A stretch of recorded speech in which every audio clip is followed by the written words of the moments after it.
दो सूत्र आज आपको देना चाहता हूं।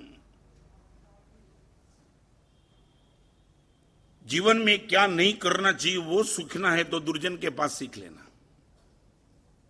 जीवन में क्या नहीं करना चाहिए वो सीखना है तो दुर्जन को आंख के सामने रखना, क्या नहीं करना चाहिए। एक बार दुर्योधन को आंखों के सामने रखो, आपको पता चलेगा ये नहीं करना चाहिए, आखिर अंजाम क्या था उनका। श्री कृष्ण को ना बोलने की बेवकूफी, एक सत्ता के नशे में पूरे खानदान को खत्म करने का पाप, ये अहंकार, ये नहीं करना चाहिए। जीवन में क्या नहीं करना चाहिए वो सीखने के लिए दुर्जन को हमेशा आंखों के सामने रखो, हमेशा। मैं आपको पूछना हूं, तुमने रामायण और महाभारत देखी, तुमने ये कई युद्ध देखा, सद्दाम हुसैन का सुना तुमने, ईदी अमीन का सुना, कई ओसामा बिन लादेन का सुना, कई लोगों का तुमने सुना, मगर उसमें से कुछ तुम सीखे क्या? क्या सीखे? महाराज साहब, भाई भाई के बीच में बंटवारा की बात हुई थी, मगर महाराज साहब मेरी आंख के सामने दुर्योधन आ गया और मैंने महाराज साहब छोड़ दिया। मैं भी महाराज साहब लेने के लिए तैयार था, तब मुझे लगा कि नहीं, ये दुर्योधन उसी टाइम आंखों के सामने आ गया जहां श्री कृष्ण मध्यस्थी बने, उनको भी अवॉर्ड। और मैं बताऊं, मुझे भी ऐसा अनुभव हो चुका है, दो भाई के बीच में बंटवारा में कभी मैं भी मध्यस्थी रहा ना, कभी कभी। और मैंने जब इनको कहा तो वो सीधा बोल दिया, गुरुदेव आपको बीच में आने की जरूरत नहीं है, हम समझ लेंगे, हमारा काम है। जीवन में गलत से बचना है तो हमेशा दुर्जन को, और इसलिए मैं कहता हूं दुर्जन भी आपका उपकारी है, क्या नहीं करना वो सिखाता है। दुर्जन भी आपका उपकारी है, क्या नहीं करना वो सिखाता है। जिन जिन लोगों को कहीं गलत से बचना है, एक जिंदगी भर तक ऐसे लोगों को आंखों के सामने रखो, और हम रखते हैं। हमारे वहां शास्त्र में लिखा है, कंडरीक मुनिवर सातवीं नरक में गए, खाने के पाप से हम आंखों के सामने रखते हैं। 1000 साल का संयम जीवन होने के बावजूद भी कंडरीक गया। हमने चमाली को आंखों के सामने रखा, भगवान महावीर का शिष्य भगवान के खिलाफ हो गया ड्यू टू अहंकार। मैं आपको पूछना चाहता हूं, आपने कभी सीखा दुर्जन से? दुर्जन, तुझे भी मैं नमस्कार करता हूं कि बिना अनुभव किए तूने बहुत कुछ मुझे समझा दिया। दुर्योधन का अनुभव आप काम पे ले लो। आपने रावण से कुछ सीखा? घर में एक स्त्री होने के बाद रावण की नजर दूसरी स्त्री पे गई और रावण का जो हुआ वो आपने कभी देखा? शादी करने के बाद कई लग्नेतर संबंध के लिए मन इधर उधर भटकता है, तब रावण आंख के सामने आ जाता है कि रावण की ये हाल हुई, मैं कौन हूं? एक अहंकार के पाप ने दुर्योधन को खत्म किया, वासना के पाप ने रावण को खत्म किया। तुम्हें ये याद है सब? आप 1 मिनट में रुक जाते। महाराज साहब, रावण का जो अंजाम आया और दुर्योधन का अंजाम है, महाराज साहब वो रास्ता मैं नहीं चाहता हूं, मैं रिवर्स में आ गया। और आपको मालूम नहीं, मैं सच बताता हूं, ऐसे लोग हमें मिले। महाराज साहब आपके प्रवचन से नहीं समझ पाया, मगर ये एग्जाम्पल जब आपके सामने रखा, मैंने पूछा था ना, आपको बताया था, अच्छे खानदान लोगों के लड़के, कई लोगों ने गुटखा खाने के बाद जो कैंसर हुआ और टाटा में भेजा था मैंने, कई लड़के को ये कम करो, खाना है ना गुटखा। मेरे प्रवचन में तुमने बहुत कुछ सुन लिया, तुम्हारा परिवर्तन नहीं, अभी एक काम करो, टाटा में जाके देखो। और निखिल में 10 लड़कियों को भेजा था टाटा हॉस्पिटल में कैंसर में।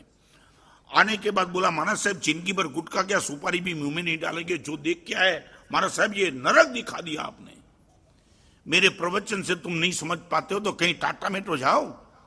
और ये कैंसर की वेदना तुमने टाटा में देखा है? मैंने खुद नहीं देखा है। मैं एक नाम नहीं बताना चाहता हूं, एक जगह गया था कैंसर में, उनकी धर्मपत्नी मुझे मिलने के लिए, हमारा सब अभी करीबन 1 घंटा होगा, आप यदि उनको मंगलिक सुनाने के लिए आए, निखिल भाई जीवन का अनुभव, दुर्गंध इतनी दुर्गंध, मैं ऐसा करके के अंदर नहीं जा पाता था।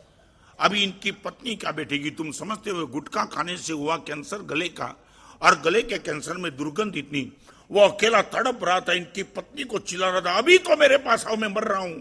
और पत्नी ने बोला, महाराज मैं जा नहीं सकती हूं। और मैं खुद गया, इतना लेके गया, और बताऊं मैं जैसे ही नजीक गया, उसने एक ही कहा, महाराज साहब, मैं बोला, उसने मुझे देखा, मैं कुछ बोलूं कि मैं मंगलिक सुनाने के लिए, उसके पहले कहा, महाराज साहब आपके पास यदि हो सके जहर की पूड़ी दे दो, मैं मरना चाहता हूं। तुमने गुटखा खाने के पहले कभी कैंसर वाले को देखा? तुमने शराब पीने के पहले कभी शराबी को देखा? परिवार व्यवस्था खत्म कर दिया। मैं जलगाम में था, जलगाम के प्रवचन में एक हाँ, राजू मामा जिनका नाम था, बियर बार लेकर के बैठा। चालू प्रवचन में सब लोगों ने बता दिया हमारा साहब इनके 2 बियर बार है। आप विश्वास कर पाएंगे? मैंने उनको बुलाया और बुलाने के बाद कहा कि राजू ये बियर बार खोल के तू बैठा है, महाराज साहब आपको क्या बताऊं। मैं बोला तेरा अनुभव तो बोल। और महाराज साहब अनुभव बताऊं, जब बियर बार में महाराज साहब लोग अंदर दाखिल होते हैं ना, तब बात करते हैं, कैसे हो राजू मामा, बराबर है, सब ठीक ठाक चल रहा है। और महाराज साहब जब पीकर निकलते हैं, महाराज साहब मेरी पत्नी की डिमांड करते हैं, मेरी माँ की डिमांड करते हैं। महाराज साहब ये जाते वक्त दिए और निकलते हुए दिए, तेरी पत्नी दे सकता है? महाराज साहब मैंने कमांडो रखा है, कमांडो उठा के फेंक देता है उनको बाहर। तब मैंने उनको पूछा था कि राजू इतना इतना भयंकर ये होते होने के बावजूद तुझे जब ये तेरी माँ और बहन के सामने बोलता है तब तुझे गर्मी नहीं होती है? क्या उनका जवाब था मालूम है? महाराज साहब मैं वही तो पिलाता हूं, तो यही बोलेंगे ना, स्तुति तो नहीं बोलेंगे, मैं वही तो पिलाता हूं। और जिस दिन मैंने कहा, रोज प्रवचन में आने के बाद मैंने कहा राजू अभी जिंदगी पर एक पचकान कर ले, तीसरा बियर बार कभी नहीं खुलेगा। सभा के बीच में खड़ा हो गया, तीसरा बियर बार नहीं। और जलगाम में सामने होकर के मैंने कहा राजू तेरे घर पगलिया करने के लिए आता हूं। इनकी आंख में आंसू थे, महाराज साहब बियर बार खोल के बैठा हूं और मेरे जैसा नॉन चेन पूरे बदनाम, और आप बोलते हैं कि मेरे तेरे घर पे पगलिया करने के लिए आता हूं। मैं बोला राजू आता हूं, एक पराक्रम तुझे करना है। महाराज साहब आप बोलो, वो पराक्रम कर दूंगा। मैंने बोला जिंदगी पर तक, जिंदगी में कभी तीसरा बियर बार नहीं। महाराज साहब आप तीसरे बियर बार की बात करते हो, एक आचार्य भगवान होकर के मुझे ये बोलते कि तीसरा बियर बार नहीं। महाराज साहब प्रॉमिस देता हूं 2 में से 1 बियर बार कम कर दूंगा, यदि चला तो पूरा खत्म कर दूंगा। ये ताकत। और जब नागपुर बिहार के लिए आया तो बीच में कहीं मिला था, उसने बोला महाराज साहब आपको वादा दिया था वो कर दिया, 3 बियर बार करने की बात छोड़ो, 2 में से 1 में आ गया और 1 भी अभी खत्म कर दिया। आपको पूछना चाहता हूं, सीखना चाहते हो? ये प्रवचन से आपको ये कभी शराबी को देखा, कभी गुटखा वाले को देखा, कभी परस्त्रीकामी वेश्यागामी को तुमने कभी आंखों के सामने रखा कि इनकी हालत क्या? रोज रोज तुम पेपर में पढ़ते हो, खून कर दिया प्रेमी ने प्रेमिका का, प्रेमिका ने प्रेमी ने पति का गला घोट दिया। ये सब देखने के बाद भी लग्नेतर संबंध के लिए तुम्हारा मन लाला ही थे क्या? एक बात बताना चाहता हूं, जीवन में क्या नहीं करना है वो सीखना है तो दुर्जन के पास, और क्या करने जैसा है वो सीखना है तो सज्जन के पास। क्या करना है, करने जैसा क्या है, यदि वो सीखना है तो किसी सज्जन और संत की आंखों, मुझे आंखों के सामने रखना है, तब ये रखना क्या करना है, क्या नहीं करना है। उसके लिए मैं आपको कुछ नहीं बोलता हूं, वो गुंडे को, डाकू को, बदमाश को, दुर्जन को आंखों के सामने रख लो, आपका सीधा खोपड़ी ठिकाना आ जाएगी। करना क्या है? अब मुझे पूछो महाराज साहब जीवन में कुछ मैसेज दो, बस मेरा जीवन देख लो। गांधी जी ने अपनी आत्मकथा में लिखा है कि मेरा जीवन वही मेरा उपदेश है। मालूम है ना, लिखा है। गांधी जी ने अपने बायोडेटा लिखा, उसमें यही लिखा है मेरा जीवन वही मेरा उपदेश है। इस सभा में बैठने वाले जब मेरे पास आकर के मुझे पूछते महाराज साहब हमें जीवन में क्या करना चाहिए, मत पूछो, देख लो हम सबको। अब एक दिन 24 घंटे रहो हमारे उपासना में मेरे साथ, एक साधु का दूसरे साधु के साथ प्रेम, ये पवित्रता, ये प्रसन्नता, ये मस्ती आप देख लो, और आप वो देख के चले जाओ और आपको लगेगा कि महाराज साहब एक शब्द आप नहीं बोले मगर मैं सब समझ गया कि जीवन में क्या करना है। मुझसे क्यों पूछते हो कि महाराज साहब कहां से शुरू करो, एक बार आकर के देख लो। मैं आपको पूछना चाह रहा हूं, सच बोलो तुमने क्या सीखा? संत से तुमने क्या सीखा, दुर्जन से तुमने क्या सीखा? दोनों मैसेज देते, दोनों टॉप मैसेज देते। सुदामा और कृष्ण का दृष्टांत मैसेज देते कि कृष्ण का प्रेम चाहिए तो सुदामा बनने की तैयारी रखो, और दुर्योधन का अहंकार एक दी। आपको अहंकार जब भी आवे तो दुर्योधन के अहंकार को याद रखो, यह अहंकार श्री कृष्ण को भी अवॉइड करने की पाप बुद्धि देता है। और एक बात फिर से रिपीट करो, आज बोलने बैठा हूं तो पूरा बोल लेता हूं। धर्म करने के लिए श्रद्धा की जरूर है, मगर पाप छोड़ने के लिए श्रद्धा की जरूर कोई नहीं। धर्म करने के लिए आपको श्रद्धा की पूंजी चाहिए, धर्म करना है तो श्रद्धा चाहिए ना। ये उपदान करने वाले श्रद्धा से बैठे, ताकत से नहीं बैठे। हम साधु बने श्रद्धा से बैठे, कोई ताकत से नहीं बने। आप मुझे पूछो महाराज सर साधु क्यों बन गए? श्रद्धा थी। मंदिर में जाने वाले को पूछो ये पत्थर में से बनी हुई प्रतिमा के सामने मस्तक झुकाने की जरूरत क्या थी? इस पत्थर में बनी हुई प्रतिमा की प्रतिष्ठा के लिए लाख लाख करोड़ करोड़ की बोली बोलने की जरूरत क्या थी? 50 लाख और करोड़ रुपया पसीना सर का पैर पे जाता है तब 50 लाख मिलते, और 1 मिनट में परमात्मा की प्रतिष्ठा की बोली लगाने वाला 50 लाख और करोड़ छोड़ देता है। तुम इनको पूछो क्यों? तो इसलिए मैं आपको कहना चाहता हूं, धर्म करना है तो श्रद्धा की जरूरत है, मगर पाप करने के लिए श्रद्धा की कोई जरूरत नहीं, आप सीधा चल जाएंगे। रिपीट करना चाहता हूं, पत्थर को ऊपर उठाना है तो किसी का आधार चाहिए, गिराना है कुछ नहीं चाहिए। क्या चाहिए? पानी को नीचे ले जाना है तो कुछ नहीं चाहिए, मगर ऊपर पानी को चढ़ाना है तो पंपिंग चाहिए। आप समझे मैं क्या कहना? ऊर्ध्व यात्रा हमेशा श्रद्धा से होगी और अधो यात्रा श्रद्धा की कोई जरूरत नहीं है। आपको पूछना चाहता हूं, पिक्चर देखना है क्या श्रद्धा की जरूरत है?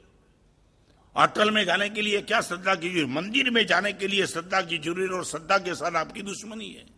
आप लॉजिक से मानते हो। और इसलिए कई लोगों ने मुझे पूछा है महाराज साहब मंदिर में जाने की जरूरत क्यों? किसी ने यह नहीं पूछा कि थिएटर में जाने की जरूरत क्यों? महाराज साहब ये तब करने की क्यों जरूरत? किसी ने यह नहीं पूछा कि होटल में जाने की क्या जरूरत है? घर में खाने का होने के बावजूद होटल में जाने की क्या जरूरत? आज तक किसी ने नहीं पूछा।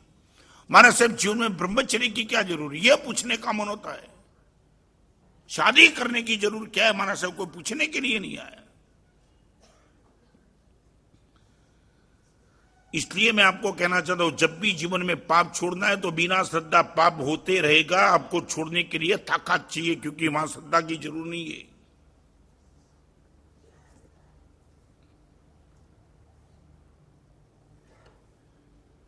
इसी जगह मैंने दृष्टांत दिया था। मैं वर्ली में था, रात को सोया हुआ था, टर्नओवर 50% कर दिया। मैं आज रिपीट नहीं करना चाहता हूं, सिर्फ मुझे सोते हुए देखा था। इंदौर में एक आदमी मेरे सामने बैठा था, प्रवचन के बाद सब आए, सबको बास्केट डाल दिया, सबसे बात हुई, मगर वो आदमी हिले ही नहीं। 10 मिनट मेरी नजर गई। मैंने पूछा कुछ काम है? नहीं महाराज साहब, बस आपके सामने बैठा हूं। और 10 मिनट गई, कोई बात नहीं। और 10 मिनट और 10 मिनट, फिर मुझे लगा उनको पूछना पड़ेगा, मैंने नजदीक आओ।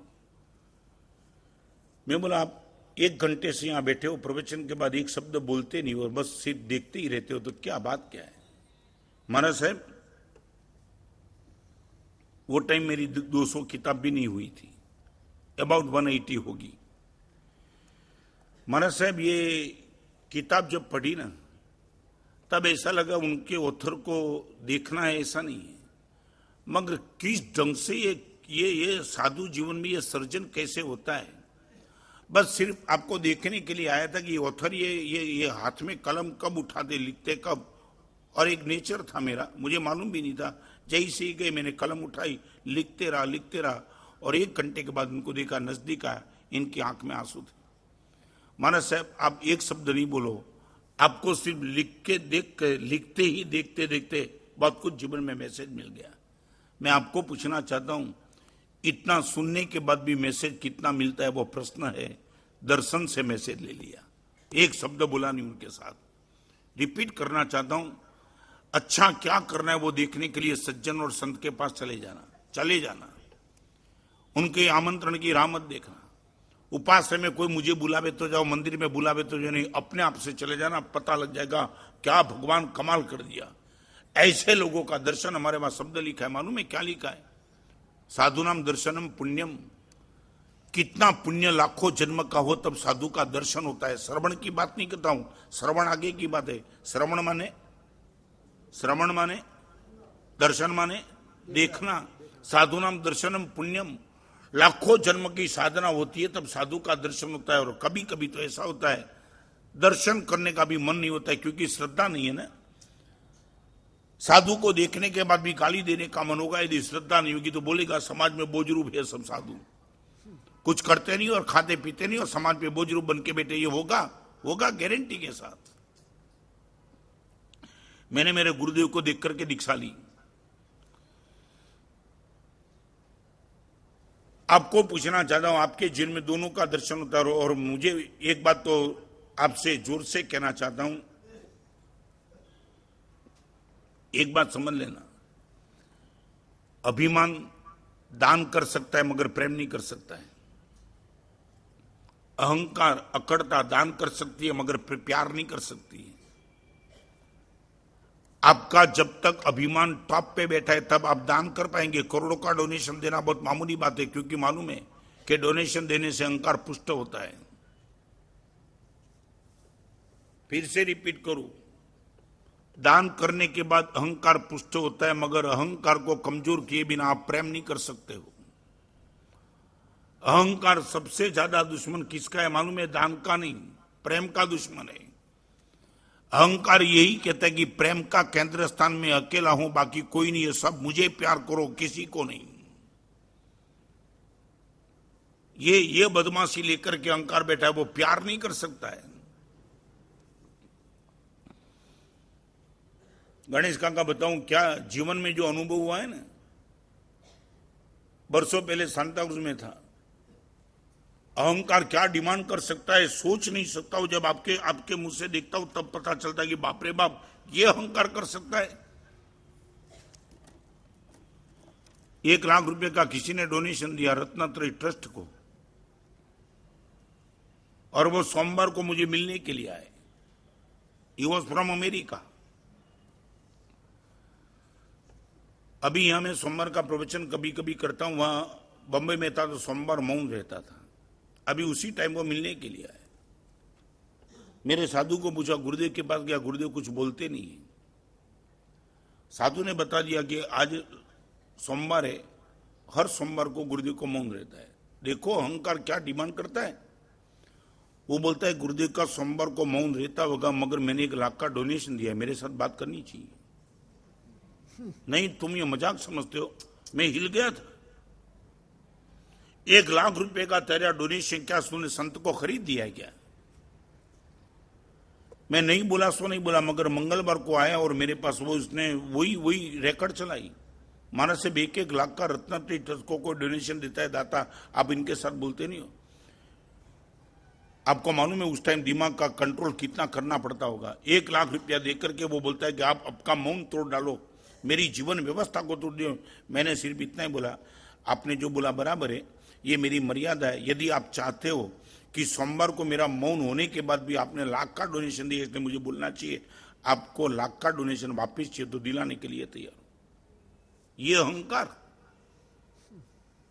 500 करोड़ का डोनेशन तो मुझे कहां रुपये को टच करना है, और किसने बोला तुम्हें डोनेशन देना है? मगर तुम डोनेशन दो इसलिए तुम ये मानते हो कि साधु को आपकी जेब में रख दो। यूं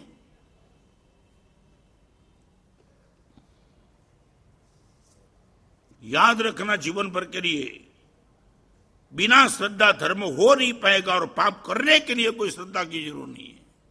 और रिपीट करना चाहता हूं, पाप छोड़ने के लिए श्रद्धा नहीं, विवेक चाहिए।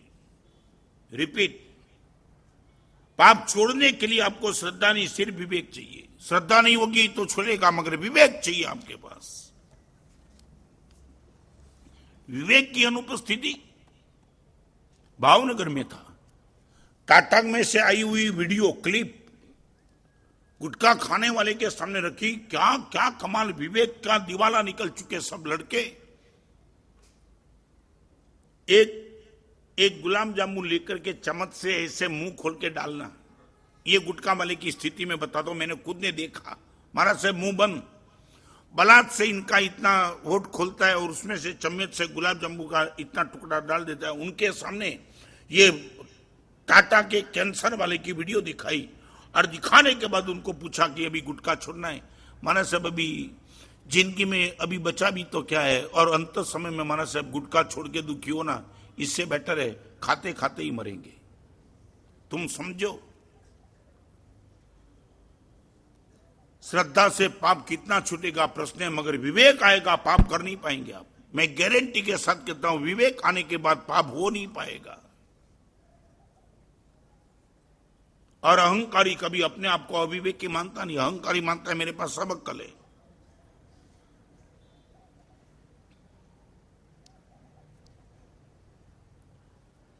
सुख में नहीं दुख में रस वो अहंकार, मित्र में नहीं दुश्मन में रस वो अहंकार, गुण में नहीं दोष में रस वो अहंकार, और लास्ट चौथे नंबर की चीज बताऊं, समाधान में नहीं संघर्ष में रस वो अहंकार।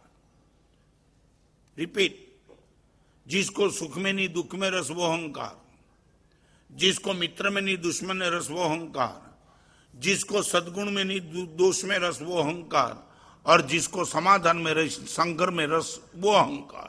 आप कहीं भी देखना है तो देख लो, ये मैं आपको यूनिवर्सल ट्रूथ कहता हूं।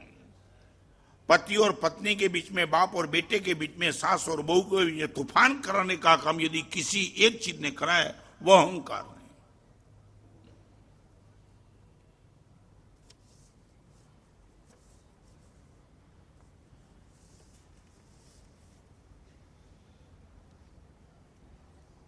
आपको इस प्रवचन में मेरी एक छोटी सी राय है।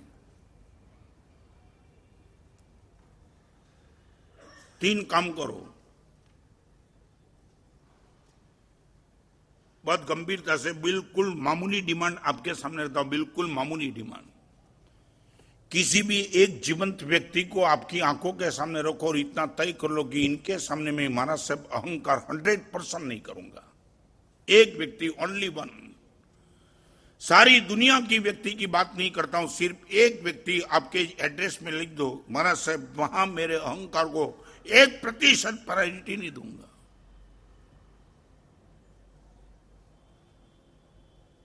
ये आप मामूली मत मानना, ये भी बहुत डिफिकल्ट है। आप ये मानो कि महाराज साहब बहुत इजी कुछ नहीं है।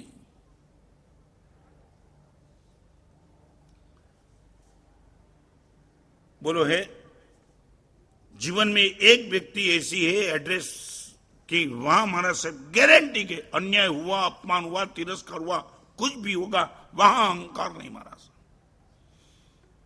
चाहे महाराज साहब मुझे पता होगा मुझे हैरान करने के लिए आए, फिर भी महाराज साहब वो एड्रेस, और एक बात, एड्रेस तय करने के लिए आपकी चॉइस है।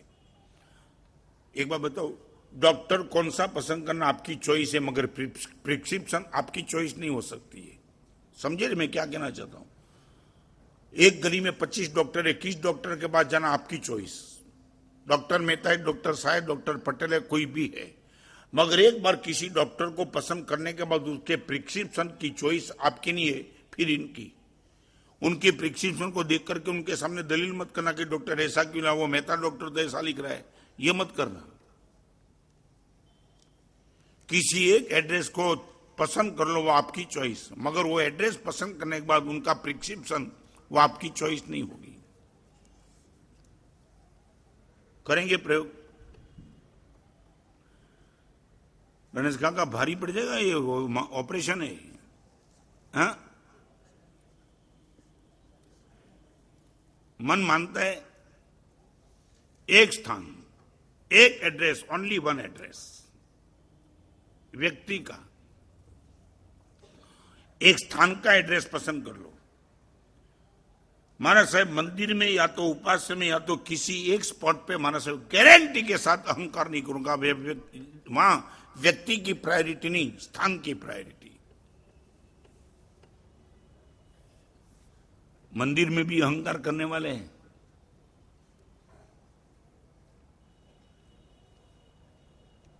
एक छोटा सा प्रश्न मुझे, निखिल भाई,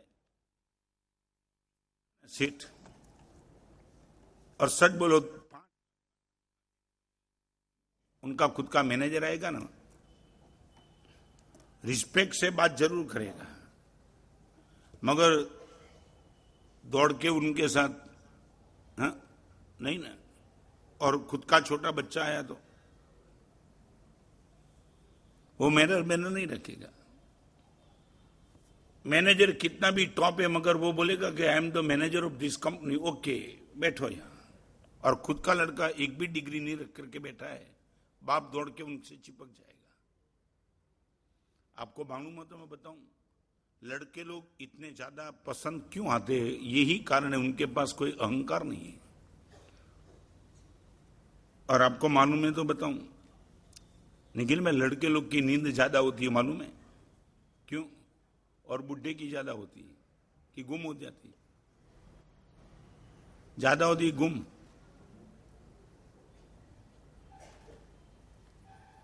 एक मां के दो जुड़वा बेटे थे ना, और सर्दी के दिन में एक जुड़वा बेटा ऐसे ही बैठा था, वो रो रहा था, दूसरा मजाक से हंस रहा था। बाहर से आए, उनकी मां तो चली गई इधर उधर, और वो जुड़वे बच्चे में एक जो हंस रहा था ना, मजाक कर रहा था, उनसे पूछा, यार ये तेरा भाई रो रहा है, तू मजाक कर रहा है, बात क्या है? उसने बोला, देखो मेरी मां भी चूक गई, ये जुड़वे में दोनों में समझ नहीं पाई वो, और ये सर्दी में उनको एक ही को 2 बार स्नान करा दिया, मैं बच गया।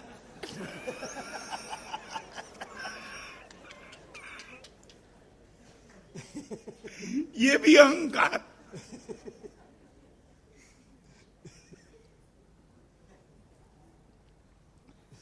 तुम गली निकालता है अहंकार, समझ में नहीं आते हो। एक आदमी केला लेने के लिए गया, केले वाले को भैया क्या हुआ? तो कि 200 रुपए का दर्जन। दर्जन माने 12, 200 रुपए का 12। उसने बोला कुछ कम कर दोगे? ठीक है 200 का 10 ले जाना। क्या बोलता है और क्या अर्थ करता है वो? क्या कम करने का बोला था? पैसा। केला कम कर दिया उसने।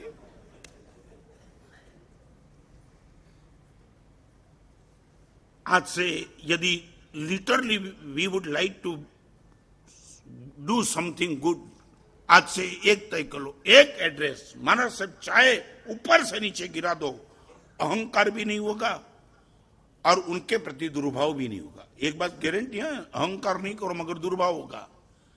ये कौन सा गलत एड्रेस मैंने पसंद कर लिया, अन्याय ही करते हैं फिर भी मुझे कुछ करना नहीं, ये नहीं। चलो आगे, एक व्यक्ति एक स्थान, चाहे आपको उपाश्रय आवे, चाहे आपको परमात्मा का मंदिर आवे, चाहे आपके घर में मंदिर का स्थान हो, कोई कमरे में मंदिर रखा हो, आप वहां बैठे हो, आप बोलो महाराज साहब यहां। और एक बात बताऊं, जैसे इस पंडाल में आने के पहले आपने चप्पल और बूट बाहर रख के आए, ऐसा कोई स्थान पसंद करो, अहंकार को बाहर रख के आएंगे। नंबर 1 व्यक्ति जहां अहंकार न हो, एक स्थान जहां अहंकार न हो, और तीसरे नंबर में पर्टिकुलर कोई टाइम, उस टाइम में आप अहंकार नहीं करेंगे। चाहे वो ब्राह्म मुहूर्त हो, चाहे वो दोपहर का समय हो, आपको जो भी ठीक लगे, महाराज सब वो समय मेरा मन अहंकार से मुक्त रखूंगा, पवित्र समय मैं मानता हूं। आपको पूछना चाहता हूं, सच बोलो, 3 में से कोई कंडीशन है, स्थान, समय और पर्सन, व्यक्ति, वहां अहंकार नहीं। ये 24 घंटे की हर स्थान में हर व्यक्ति पर अहंकार नहीं करना, वो बहुत बड़ी डिमांड है आपके पास।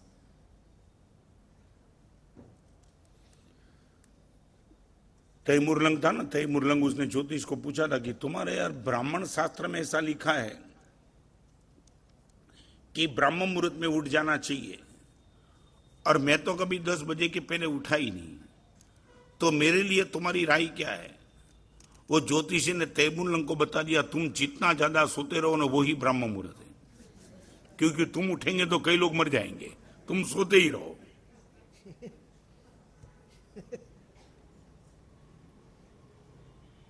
यही प्रश्न हमारे वहां गौतम स्वामी ने भगवान महावीर को भगवती सूत्र में पूछा है, भगवान इस दुनिया में आदमी जागता रहे वो अच्छा कि सोया रहे अच्छा?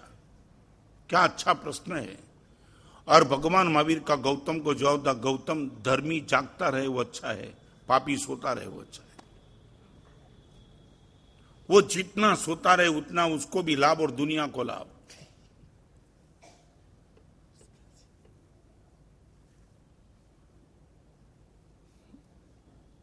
कितने अलग अलग एंगल से समझाने का प्रयास, आप समझ लो। मैं निखिल भाई मेरे प्रयास की बात नहीं करता हूं, मगर आप इतना समझ लो महाराज साहब, एक ही चीज अलग अलग एंगल से 7-7 महीने के बाद सुनने के बाद भी जिस गति से हमें आगे भागना चाहिए वो गति आज भी नहीं आती। इनका अर्थ यह है कि पाप से हमारा लगाव जबरदस्त है, जबरदस्त। सारी दुनिया में हमने गलत लोगों को देखा है।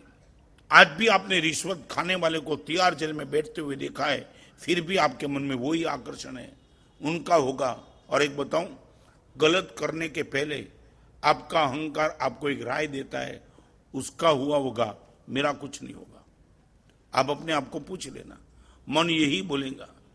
रिश्वत लेते वक्त तो पकड़ा गया, जेल में गया, हमारा से मेरे पास टेक्निक है, टेक्निक। उनके पास टेक्निक नहीं होगी, सीधा जेब काट के बैठा क्या।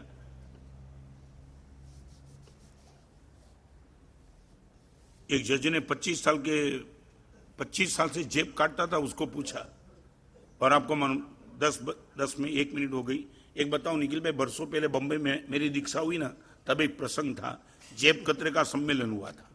जेब कतरे सब 300-400 थे, सबको बुलाया गया, और एक एक किंग कॉन्ग जैसे एक दूसरे को ओलंपिक में हरा दे ऐसे। और वहां 400 नहीं, जेब कतरे 25-50 थे, मगर टॉप क्लास के, और इनके सामने 400 पुलिस बैठी थी। 400 जेब कतरे, 400 पुलिस। और बताओ क्या हुआ, एक पुलिस ने फरमाइश रखी जेब कतरे को कि यार समझ में नहीं आता है, आदमी यहां खमीस उनके नीचे और वहां से तुम जेब काट देते हो, ये तुम्हारी टेक्निक क्या है? तुम्हें कैसे पता चलता है कि आदमी की जेब काटते तो वो आदमी खुद अपनी जेब में हाथ डालने के पहले उसको दिक्कत होती है, और तुम जेब काट डालते हो, बात क्या है? और वो जेब कतरे ने सब अपनी टेक्निक दिखाई। मुकेश, मालूम है क्या हुआ? 1.5 घंटे तक लेक्चर चला, एक एक जेब कतरा अपनी टेक्निक दिखाते चला, ऐसा करने के बाद जेब काटते। और 1.5 घंटे के बाद जब सेमिनार खत्म हुआ ना, हर पुलिस की जेब कट गई थी, सबकी। उसने बोला प्रैक्टिकल करके दिखाए, क्या थियरिकल। अहंकार कुछ भी कर सकता है। अरे ऐसे ही जेब कतरे को किसी जज ने पूछा, दोस्त 25 साल से तू जेब काट रहा है, मुझे दिखा तो दे कि कैसे करता है। उसने बोला जिस चीज में मैं माहिर 25 साल से बना, वो आपको 2 मिनट में नहीं बता सकता हूं, आपको भी थोड़ी ट्रेनिंग लेनी पड़ेगी। क्या करता है? संघर्ष, दुख, दोष और दुश्मन, 4 को जन्म देने का काम अहंकार करता है। बस ये आंख से सामने रखना, संघर्ष, दुख, दोष और दुश्मन। आप यदि 4 से बचना चाहते हो, एक ही चीज को अवॉइड करना, वो है अहंकार। जाने दो इनको। आज प्रवचन में मैंने आपको 3 सब्जेक्ट दिए, 4 सब्जेक्ट। दुख, दुश्मन, दोष और संघर्ष को जन्म देने का काम अहंकार करता है। नंबर 1, आपको कुछ भी गलत छोड़ना है तो दुर्जन को देखना, ना अच्छा करना है तो सज्जन को देखना। नंबर 2, नंबर 3, पाप करने के लिए श्रद्धा की कोई जरूर नहीं है, पाप छोड़ने के लिए आपको, धर्म करने के लिए आपको श्रद्धा की जरूर होगी। ये 3। और नंबर 4 कौन सा याद है? नंबर 4,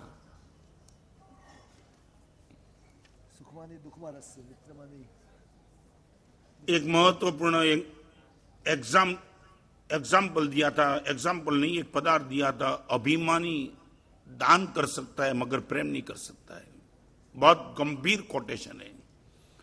चाहे दुनिया भर को छोड़ दो मगर वो प्रेम नहीं करेगा, इसलिए कि उनको हम को पुष्ट करना है। ये इतना भयंकर पाप। और 5वें नंबर की बात, एक स्थान, एक व्यक्ति, एक समय। सिर्फ मनोरंजन करके प्रवचन सुन के निकल जाना तो बात अलग है, मगर कुछ निश्चित बदलाव लाना है। आप 7 दिन के लिए भी प्रयोग करो, ओनली फॉर 7 days। माना साहब ये व्यक्ति, स्थान और समय, माना साहब गारंटी के साथ अहंकार से मन को मुक्त रखूंगा। परसों 2 दिसंबर को 3 साध्वी जी भगवान, एक मुनि भगवान, जिनकी दीक्षा हुई।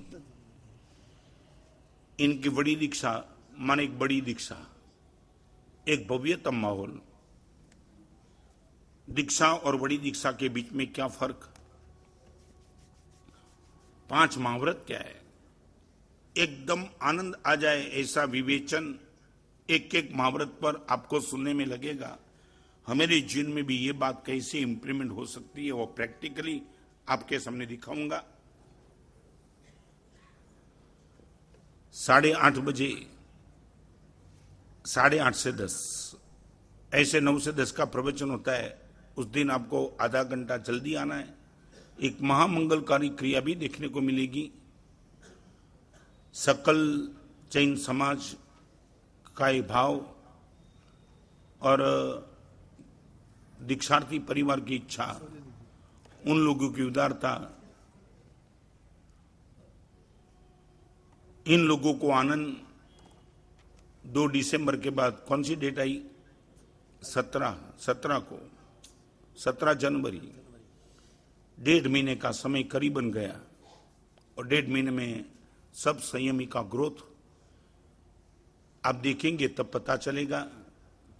उन लोगों के परिवार की ओर से सुबह 8 से 8:30 बजे तक बाहर से आने वाले और आप यहाँ प्रवचन में आने वाले सभी को नवकाशी माने चाय पानी की व्यवस्था यहाँ ही रखिए। उन परिवार की ओर से आपको भी आमंत्रण है। ये भोजन की व्यवस्था भोजन कराने के लिए नहीं, हृदय का एक भाव, और दूसरे नंबर में बिगिनिंग से एंड तक आपको इस मंगलकारी क्रिया देखने का एक मौका मिले, इसलिए एक व्यवस्था रखिए। आप सबको आना है और अभी ऐसा लगता है कि दिन जल्दी भाग रहे हैं। 15 तारीख हुई ना आज, हाँ, 10-12 दिन बचे। 17 तारीख को बड़ी दीक्षा और 20 तारीख। इस सुंदर आयोजन में नामी अनामी कितने लोगों का योगदान रहा, तब आप ये सब आराधना मजे से कर रहे हैं। उन लोगों के मन में ऐसा कोई नहीं हमारे अहंकार को पुष्ट करना है, मगर सकल जैन समाज के आयोजकों के मन में भाव है, महाराज साहब इतना बड़ा 7-7 महीने से एक ही जगह पे बैठने के बाद सीधी ये गाड़ी चली, इसमें पर्दे के पीछे जो लोग काम कर रहे हैं उन सबका भी हम बहुमान करना चाहते हैं। आप ये मत समझना कि बहुमान जो करेंगे वो गुरु जी का होगा, नहीं, आपको भी उसमें शामिल होना है। तो संडे के दिन 9 से 11 2 घंटे तक मेरा जाहिर प्रवचन भी रहेगा, सब्जेक्ट दे दूंगा कल, और ये बहुमान का प्रोग्राम भी रहेगा।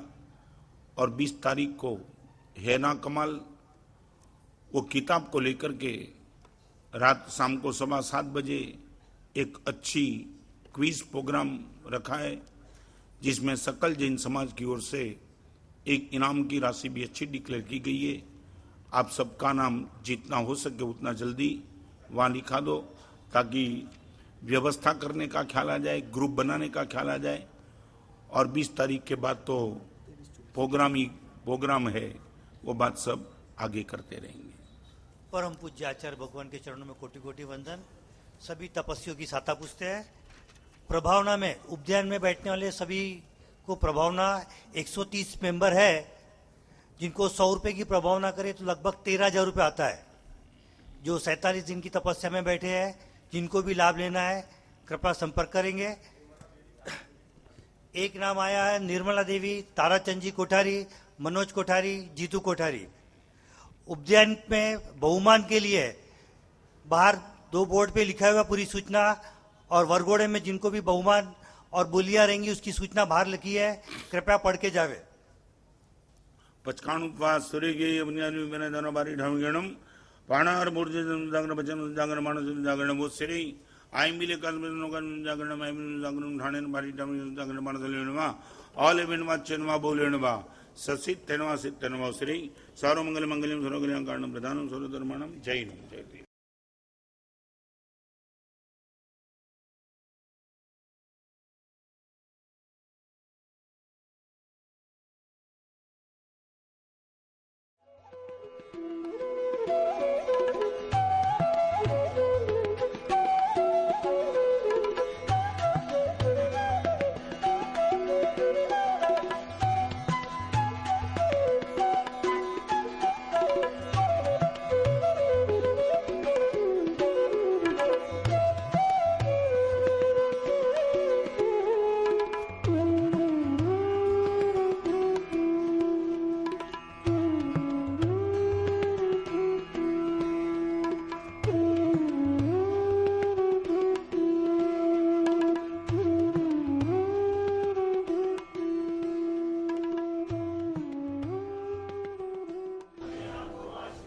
गुरुजी અમાવો અંતરનાથ,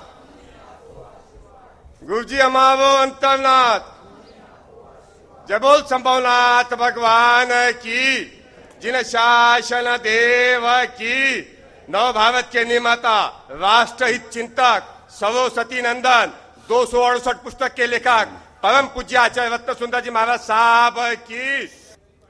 नमो रियंतरणम नमो सिद्धाणु नमो हिरियाणु नमो विजयाणु नमो लोहे संबसावण में समजन मुकारो सब पावपुणासन मंगलण च भेषमणो मंगलम नमो दुर्वारे रागारि वैरिवार निवारिणे अरते योगिनाथाय महावीराय दायिने जय जगजीव जोड़ी वियाणो जग गुरु जगानंदो जगनाहो जगबंधु जय जग पियामहो भैवहु जय सुवर्णम बभवो तिथैराणो व पश्चिमो जय जय गुरुलोगाणो जय महपा महावीरो ओंकारं बिंदु संयुक्तं नित्यं ध्यायन्ति योगिनः कामदं मोक्षदं चैव ओंकाराय नमो नमः अज्ञानतिमिरान्धानां ज्ञानाञ्जनशलाकया नेत्रमुन्मीलितं येन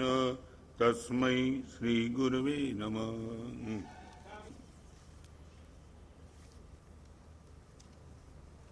अनंत उपकारी शास्त्रकार परमसी पूज्यपाद आचार्य भगवान सोमदेव सुरेश्वर जी महाराजा नीति वाक्य ग्रंथामृत नाम के पुस्तक में 32वें नंबर के सूत्र की बात आज करेंगे। नहीं महान अपि अंध समुदायो रूपम उपलभते। 1000 अंधे इकट्ठे होने के बाद भी 1000, 10,000, लाख, आप जितनी संख्या बढ़ाना चाहते हो उतनी बढ़ा दो। 1 लाख अंधे इकट्ठे होने के बावजूद भी वो रूप को देख नहीं पाएंगे। 1 लाख अंध एक साथ होने के बावजूद भी अपने सामने किसी का भी रूप हो वो रूप देख नहीं पाएंगे। माने हजारों लोग इकट्ठे होते वहां सत्य होता है वो कोई गारंटी नहीं है। एक अंधा बोल दिया होता तो काफी था, अंध समुदाय क्यों लिखना पड़ा? 1, 2, 3, 4, 5, 15 लाख, 10 लाख कितना भी समुदाय इकट्ठा हो मगर वो रूप को देख नहीं पाएगा। इनका एक अर्थ है सत्य का निर्णय कभी संख्या से नहीं होता है। ये गंभीर वचन समझ लेना, सत्य का निर्णय, सच का निर्णय कभी संख्या से नहीं होता है। आज पूरा देश संख्या से चल रहा है। सच किसके पक्ष में प्रश्न नहीं, संख्या किसके पक्ष में। दिल्ली की गादी पे कौन बैठ सकता है? जिनको मेजोरिटी है वो। मैं आपको पूछना चाहता हूं, एक चींटी की हत्या करने वाले को सजा जो होती है वही सजा गांधी जी की हत्या करने वाले को नहीं होती है। यहां तो अबजपति का भी 1 वोट है, सीए हो, डॉक्टर हो, एमबी हो, इनका भी 1 ही वोट है, और भिखारी, दुर्जन, लुच्चा, लफंगा, बेबिचारी, खूनी, उनका भी 1 ही वोट है। आप समझे मैं क्या कहना चाहता हूं? माने गद्दी पे कौन बैठेगा वो निर्णय अच्छे आदमी करेंगे नहीं, संख्या जिनके पास होगी वो करेगा। वो राजगादी की बात छोड़ो, हम अपनी बात करना चाहते। एक बात, लाख पागल होकर के एक बुद्धिमान को समझ नहीं पाएंगे। रिपीट करना चाहता हूं, 1 लाख पागल इकट्ठे होने के बाद एक बुद्धिमान को समझ नहीं पाएंगे। लाख बुद्धिमान इकट्ठे होने के बाद भी एक हृदय वाले को समझ नहीं पाएंगे। मैं जो कहना चाहता हूं समझ लेना। 1 लाख पागल इकट्ठे होकर के बुद्धिमान को समझ नहीं पाएंगे। 1 लाख बुद्धिमान इकट्ठे होने के बाद एक हृदय वाले को समझ नहीं पाएंगे। 1 लाख भोगी इकट्ठे होने के बाद एक त्यागी को समझ नहीं पाएंगे। 1 लाख त्यागी इकट्ठे होने के बाद एक योगी को समझ नहीं पाएंगे। आप समझे मैं क्या कहना चाहता हूं? लाखों बुद्धिमान को इकट्ठा करो, इनके सामने वो हृदय वाले को समझ नहीं पाएंगे। नेवर।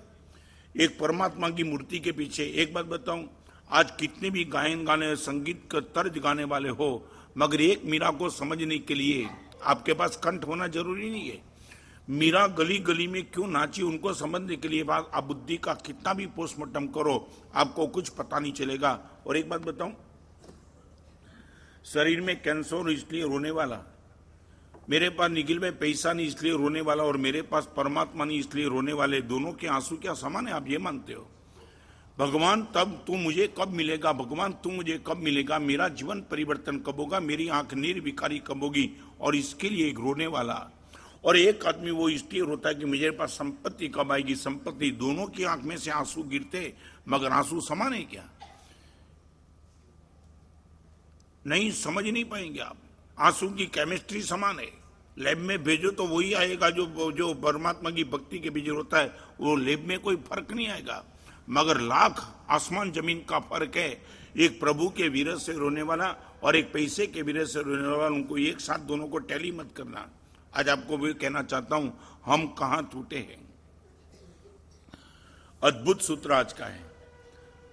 हम सीधा निकल पे चारित्र के मार्ग पर, गुरुदेव के तर्क पर हमने लॉजिक नहीं किया, सीधा निकल पाए। मैं क्या समझ भी क्या पाता। और आपके पास स्केल हो, स्केल, एक स्केल से सागर से कैसे समझ पाएंगे? स्केल लेकर के सागर को समझने का प्रयास हमारा बेकार जाएगा। पहले हम ये पता लगा दे, महाराज साहब मेरे पास जो भी है बुद्धि, वो इतनी तालाब जितनी भी नहीं है। और सत्य महाराज साहब, और एक बात बताऊं, आपको लॉजिकली प्रूव करना चाहता हूं। आप खिड़की से आसमान को देखो, वो आसमान जरूर है, मगर इतना ही आसमान है क्या?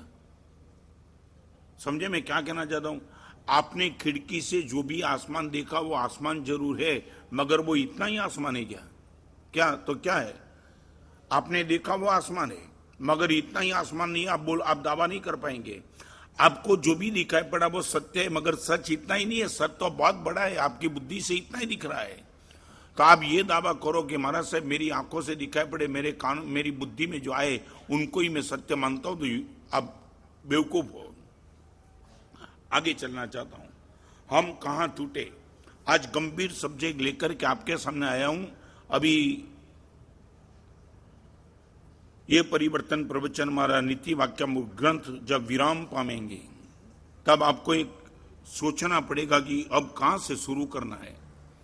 इतने प्रवचन के बाद और भी रोज प्रवचन सुनना, रोज सुनना गुड, मगर अभी कुछ रिजल्ट ला करके देना है। तो हम कहां टूटे, इनकी बात आज करना चाहता हूं। नंबर 1, आपकी दृष्टि में एक बात स्पष्ट होना चाहिए, मैं जो भी बुलाऊं वो ट्रू है। ट्रू माने सच।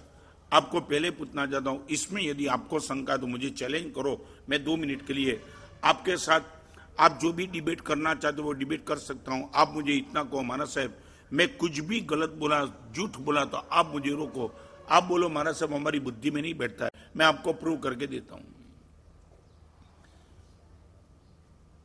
1 रुपये की नोट आपने चेक कर लिया, दिस इज ट्रू। 7 महीने से प्रवचन अलग अलग एंगल से आपको कर रहा हूं। मैं इतना ही आपको पूछना चाहता हूं, सच बोलो, इस व्यासपीठ पे मैं जो भी बोला वो निश्चित तौर से सच है? आपको 100% भरोसा है?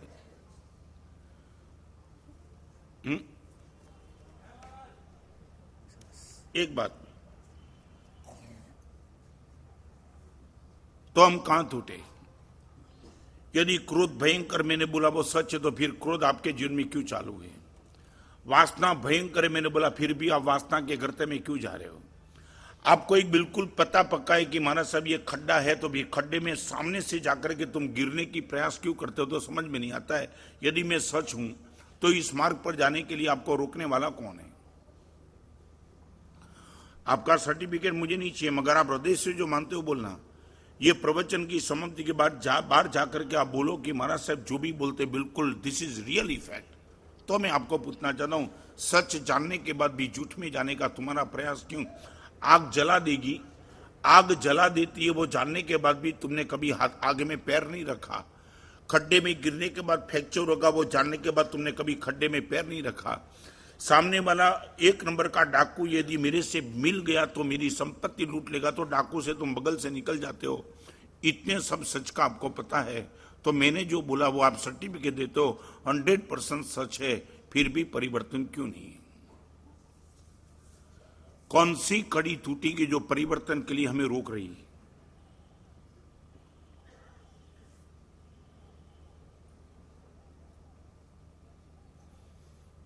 आइंस्टाइन के अंतिम समय थे ना, तब आइंस्टाइन ने एक अच्छी बात बताई। आइंस्टाइन ने वो लिखा है कि अंत समय में जाता हूं तो दर्द के साथ जाता हूं। मैंने रिलेटिविटी का सिद्धांत तो ढूंढ लिया, सापेक्षवाद का। पूरे समाज के सामने मैंने ये सिद्धांत तो रख दिया, मगर सबसे बड़ी बात ये थी, क्या कमाल की बात उसने लिखी है। मैं रिलेटिविटी का सिद्धांत तो समझ पाया, मगर जिसने ये सिद्धांत बनाया वो आइंस्टाइन खुद को समझ नहीं पाया। मैं आइंस्टाइन खुद बोल रहा है। आपने मोबाइल समझ पाया, मगर मोबाइल के सर्जक को समझ नहीं पाए। मैं जो कहना चाहता हूं वो समझ लेना। जिस प्रवचन में करता वो प्रवचन को आप समझ पाए, मगर ये प्रवचन जहां से आता है वो आत्मा को समझने में हम चूक गए। तो नंबर 1, आपके पास ये 4 स्टेप आज आपको दिखाना चाहता हूं ताकि परिवर्तन पक्का हो जाए। आप करेंगे नहीं करेंगे मुझे मालूम नहीं है, मगर जिसको भी लाइन चाहिए कि मानस से परिवर्तन निश्चित तौर से आकर ही रहे, ऐसा कुछ प्रयास दिखा दो, तो आज आपके सामने वो 4 स्टेप रखना चाहता हूं। नंबर 1, आप निश्चित कर दो जो भी है वो ट्रू है, पक्का गारंटी के साथ।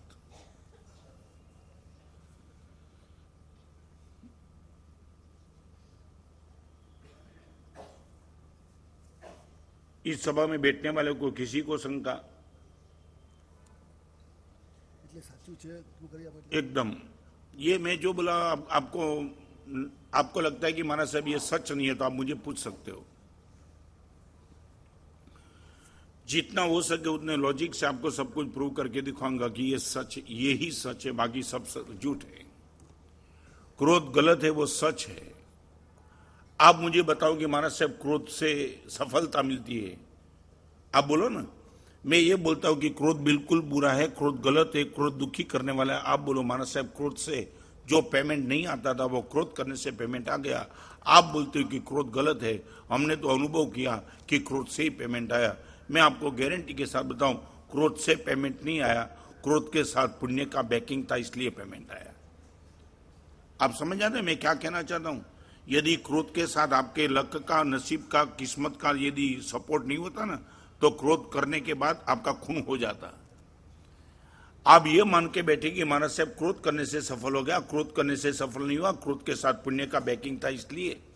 और जिस दिन वो पुण्य का बैकिंग चला जाएगा नहीं, उसी दिन क्रोध आपको जेल में ले जाएगा या तो स्मशान में ले जाएगा।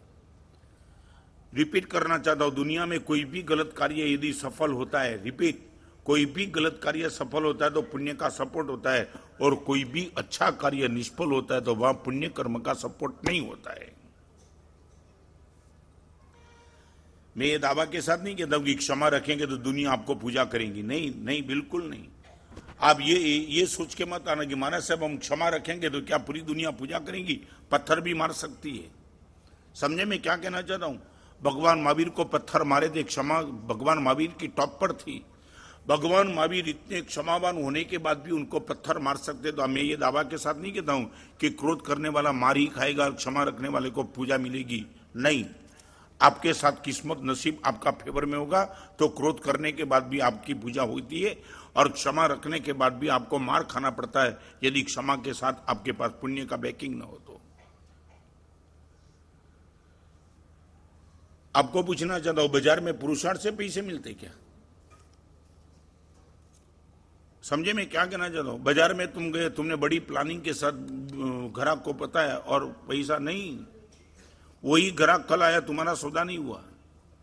यदि तुम्हारे पुरुषार्थ से बाजार चलता होगा तो मंदी का माहौल कभी आता नहीं। तुम्हारे तो 24 घंटे 360 दिन पुरुषार्थ चालू है। समझे मैं क्या कहना चाहता हूं? अब ये बिल्कुल पक्का माने, इसलिए मैं कहना चाहता हूं, मैंने जो भी कहा वो ट्रू, पक्का गारंटी के साथ आगे चलना चाहता हूं। गुरुदेव ने मुझे जो संयम मार्ग बताया, इट वॉज द ट्रू। मगर गुरुदेव के साथ ट्रू ये सच था, इसलिए मुझे संयम मार्ग नहीं मिला। एक दूसरे नंबर का सेब है ट्रू नंबर 1 पर, ट्रस्ट नंबर 2 पर। अकेले आपके सामने ट्रू होने से आपका काम नहीं होगा, ट्रस्ट पक्का हो जाना चाहिए। ट्रस्ट माने भरोसा, हाँ, भरोसा, विश्वास, जो भी बोले वो। आपने मुझे ट्रू तो बोल दिया मगर आपका ट्रस्ट नहीं। ट्रस्ट इसलिए नहीं कि रियली जब विचित्र परिस्थिति आती है तब क्षमा एक और रह जाती है और क्रोध का प्रयोग शुरू हो जाता है। ट्रस्ट नहीं है आपका। और ट्रस्ट का अर्थ समझ लेना, जो सत्य हृदय को छू गया वो ट्रस्ट है।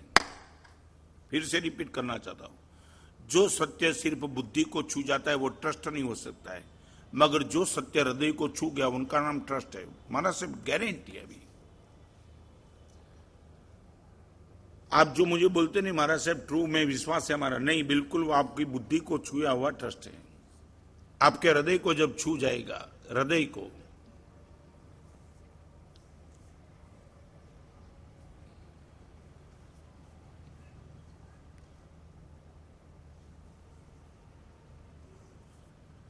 एक बात बताऊं, आप यहां बैठे ना, इसी तरह आपका मुंह है, लेकिन भाई ये स्टेज बिल्कुल मान लो कि खाली है और पीछे से एक साथ दो आवाज आती है, सांप आया और आचार्य महाराज आए, आपकी धड़कन तेज कब हो जाएगी?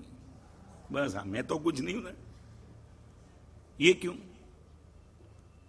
आपने आचार्य भगवान को भी देखा नहीं और सांप को भी देखा नहीं, मगर सांप की आवाज आई और आपकी धड़कन तेज हो गई, भागने का प्रयास हुआ। आचार्य भगवान आए तो वो जो एक्शन आ जाती है ना, वो आचार्य भगवान के आगमन के समाचार सुन के वो एक्शन नहीं आती। आचार्य भगवान आए, देखेंगे, खड़े होंगे, नहीं होंगे कोई जरूर नहीं, मगर सांप आया फिर आराम करेंगे। आप समझे? मैं जो कहना चाहता हूं वो बिल्कुल समझ लो। ये सांप आया, वो सांप के प्रति जो आपके मन में जो सत्य है ना, सांप सत्य है, और उनके लिए आपके मन में जो भी सत्य है ना वो हृदय को छू चुका है, वो ट्रस्ट है। महाराज साहब इनका भरोसा कर ही नहीं सकते, नेवर, जोखम भी नहीं। और एक बात बताऊं, मैंने शायद यहां बताया था, सांप का खेल करने वाले क्या बोलते? मदारी बोलते, क्या बोलते? मदारी, हाँ, सपेरा, ठीक है। मान लो कि आपके बेटे को आपने वहां तक आपने इनके दिमाग में डाल दिया कि बेटा सांप का तो जोखम करना ही नहीं, कभी नहीं, उनको टच भी नहीं करना, बराबर है। और दिलीप तू रास्ते से जा रहा था और एक बेटे के साथ और एक सपेरा सांप के साथ खेल रहा था। अभी आपके बेटे ने आपके साथ टैली कर दिया कि पप्पा तुम कहते वो सच था कि ये सपेरा जो कर रहा है वो सच है, आप क्या बोलेंगे? आपने ये उनको समझा दे कि बेटा सांप के साथ खेलना नहीं, वो मार देगा, उनके शरीर में जहर होता है। और बेटा सपेरे को सांप के साथ खेलते हुए देखता है, वो बेटा पूछता है पप्पा ये तो खेल रहा है, मुझे क्यों ना बोल रहे हो? क्या जवाब होगा? आप सच की सपेरा सच, वो देख रहा है आंखों से।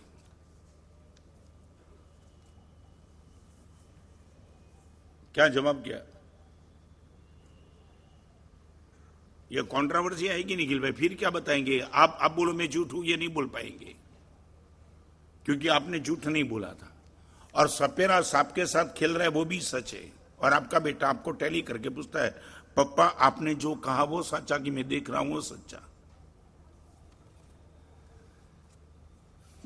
क्या बोलेंगे? मुकेश जवाब क्या? नहीं बोलो।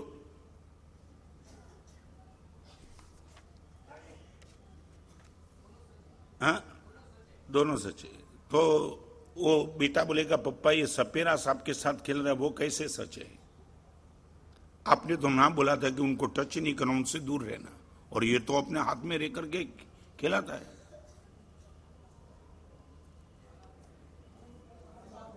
क्या है? आप उनको बेटे को लॉजिक दो।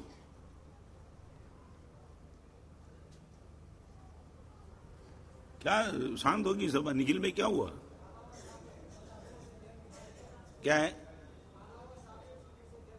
ओके, आपने ये बता दिया कि बेटा देख मैं जो बोलता था वो ही सच है, जोखम तू मत करना, ये सपेरा है ना सांप के साथ खेल रहा है, मगर वो पालतू सांप है, पाला हुआ है, इसके शरीर में जहर था वो निकाल दिया है, यही बोलेंगे ना? ओके, आप यदि बेटे को ये बोलते हो और आपकी ये बात वो सपेरा ने सुन ली और खुद के हाथ में सांप है वो आपको देता है पकड़ लो, लेंगे क्या? नहीं, अभी बताओ, क्या अभी बताओ क्या हुआ? नहीं, पालतू नहीं था, आपने वो बोला था कि उसके शरीर में से जहर निकाल दिया, ये पालतू पालतू नहीं।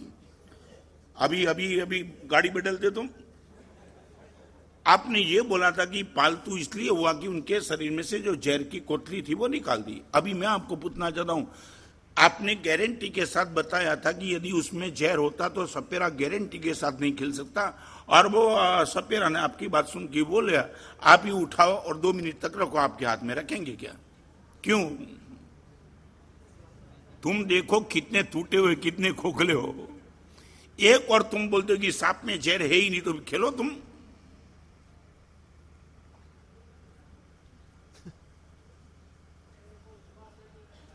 क्या है? मगर किस लिए विश्वास है? विश्वास किस लिए है? आप बोलो, विश्वास किस लिए है? नहीं नहीं नहीं, डर नहीं। अभी अभी अभी तुम गुलाट लगाते हो। आप सीधा बोलो कि आपने बेटे को वही बोल दिया था कि बेटा उनके शरीर में से जो जहर होता है वो यहां वो निकाल दिया है, यही बोलते हो तुम।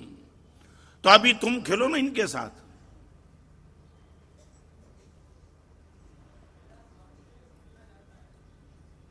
क्या है? तुम बोलो महाराज साहब ये जोखम करेंगे ही नहीं। मैं आपको कितना भी कन्विंस कर दूं ना, आप महाराज साहब वो सपेरा सपेरे की जाने, हम जोखम नहीं उठाएंगे। हाँ, मेरा जो कहना है ना वो ये कहना है कि ये जो सांप के मामले में आपकी जो ट्रस्ट है ना वो हृदय को छू गया है, इसलिए आप कोई जोखम उठाना नहीं चाहते हो। मैं जो कहना चाहता हूं ना वो इधर उधर की बात नहीं करना चाहता हूं। सांप ये सुना और सीधा तुमने एक्शन ले लिया, नहीं वो जोखम नहीं। और हजारों बार मैंने यहां से पाप के बारे में बोला, तुम हल्केपन से ले रहे हो। क्यों?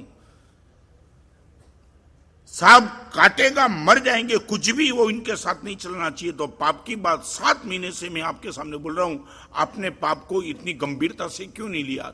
क्यों नहीं लिया? आप यही तो बोलते हो महाराज साहब, जो भी बोलते हो सच है, फिर भी तुम्हारा ठिकाना नहीं पड़ा। इसलिए नहीं पड़ा कि सांप आपके हृदय को छू गया है और पाप आपकी बुद्धि को छुआ है, हृदय को नहीं छुआ है। यह डिफरेंस समझ लेना। जिस दिन ये सत्य, पाप करने वाला मर जाता है, दुर्गति में चला जाता है, उनका जीवन डिस्टर्ब हो जाता है, जीवन फेल हो जाता है, ये जिस दिन आपके पास ये श्रद्धा होगी, गारंटी के साथ आप पाप के रास्ते पे नहीं जा पाएंगे। हम साधु बन गए, गुरुदेव ने ये बता दिया था, सांप नहीं पाप। इसलिए मैं कहता हूं कि ट्रू अलग चीज है और ट्रस्ट बिल्कुल अलग चीज है। आपको मैं आरोपी के कटघरे में रखना नहीं चाहता, मगर आप भ्रम में मत रहना।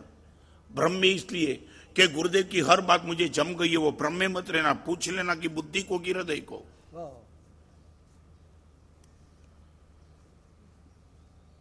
अरे ये तो साहब आपने देखा है, मगर किसी धर्मशाला में तुम जाओ, धर्मशाला में ठहरने के लिए खाली कमरा है, खाली कमरे में तुम रहने के लिए जाओ, कमरा बिल्कुल खाली था और धर्मशाला हाउसफुल थी।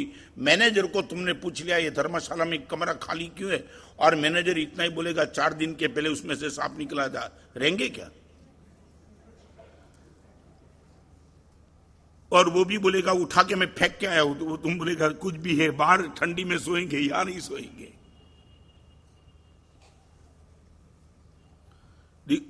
3 बात बताऊं। सांप गलत, सांप का जहर गलत, सांप जहां रहता है वो स्थान गलत, सांप की कल्पना भी गलत। तुम समझ सकते हो सांप का हृदय, सांप का सत्य कहां तक छू गया है? सांप ही गलत नहीं, सांप गलत, सांप का जहर गलत, सांप जहां रहता है वो गलत, सांप का आवाज गलत। आवाज सिर्फ शब्द सुने, सांप को देखा भी नहीं। 5 स्तर पर सांप गलत न रहेगा, 5 स्तर पर सांप का दर्शन गलत, सांप का श्रवण गलत, सांप की कल्पना गलत, सांप का जहर गलत, और सांप जिस स्थान में रहता है वो स्थान गलत। 5 में से कई जोखम तुम नहीं करते। सिर्फ सांप की कल्पना आ जानी चाहिए, आप वापिस चले जाएंगे महाराज साहब वो जोखम नहीं उठाए, मे भी पॉसिबल को निकल गया तो। नंबर 1 ट्रू, नंबर 2 आपका ट्रस्ट चाहिए। आग में हाथ हमने कभी नहीं डाला, अनुभव भी नहीं किया।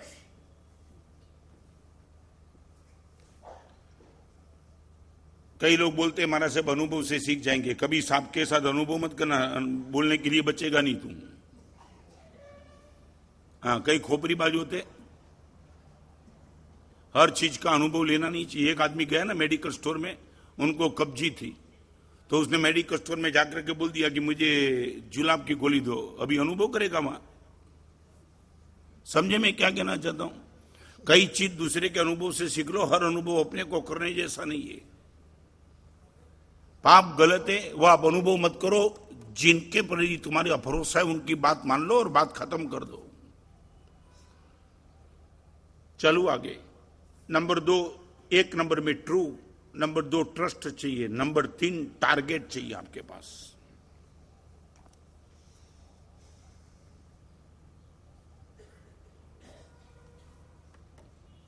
टारगेट, टारगेट माने लक्ष्य, एक गोल। आप सीधे घर से स्कूटर पे और गाड़ी में सीधे बैठने के, आपका एक गोल था कि वर्धमान नगर भंडारा भवन में, भंडारा रोड पे इसी जगह पे मुझे पूछना है। ट्रू था, ट्रस्ट था। 9 बजे प्रवचन गारंटी के साथ है, ये आपका ट्रस्ट था। और सीधे निकल नहीं पाए, एक टारगेट बना दिया, क्योंकि नागपुर की हर गली खुली थी। सीधा तुम कहीं भी चले जाते, मगर एक गोल। आपके जीवन का कोई गोल है क्या? आज के दिन महाराज साहब निश्चित तौर से कोई भी स्थिति आएगी, क्रोध नहीं करूंगा। Only for 1 day, 1 hour. महाराज साहब आज रास्ते पे चलते चलते कोई भी लड़की के सामने महाराज साहब जानबूझ करके देखने के लिए नहीं देखूंगा। दैट्स ऑल, दिस इज गोल। आप ये बताते हो महाराज साहब की आंख का विकार जीवन को डिस्टर्ब कर सकता है। आज महाराज साहब प्रैक्टिकली करना चाहता हूं। शुरू भी मत करो, मगर कम से कम एक टारगेट तो बनाओ।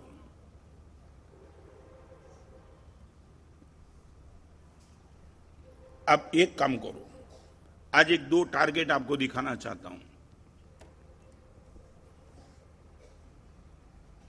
थोड़ा प्रयोग करेंगे। गद्दी में से निकलने के बाद 1 घंटे तक रिपीट। आप 6 बजे उठते हो, 7 बजे, 8 बजे, 9 बजे, 10 बजे, कौन सा टाइम में नहीं पूछना चाहता हूं। एक इतना तय करो, सुबह उठने के बाद 1 घंटे तक मेरे मुंह से ऐसा एक भी शब्द नहीं निकालूंगा कि परिवार के सदस्य डिस्टर्ब हो जाए। इतना छोटा सा टारगेट, चाहे कुछ भी हो। नकारात्मक बात, विध्वंसात्मक बात कोई नहीं करूंगा। नकारात्मक सोच भी नहीं, नकारात्मक बात समझे आप अप्रिय शब्द नहीं बोले, मगर नेगेटिव अप्रोच। क्या आज पूरी रात नींद नहीं आई, वो नहीं बोलने की। 1 घंटे के लिए सच बोलो, इतना टारगेट लेकर के तुमने कभी प्रयास किया? पूरे दिन भर तक किसी के साथ, किसी भी जगह, किसी भी स्थान, किसी भी समय में क्रोध नहीं करूंगा, छोड़ो ना बात। मगर गद्दी छोड़ते वक्त 1 घंटे के लिए, कम से कम 1 घंटे के लिए परिवार के बीच में बैठा हूं, या तो शायद कहीं बाहर भी निकल जाऊंगा, मगर 1 घंटे के लिए नेगेटिव अप्रोच नहीं, विध्वंसात्मक कोई बात नहीं। जो भी शब्द निकलेंगे वो पॉजिटिव। और आपको मालूम होगा, सूर्य की किरण बिखरती है ना, कागज को जला नहीं सकती है। कागज कब जल जाता है? सूर्य की किरण से।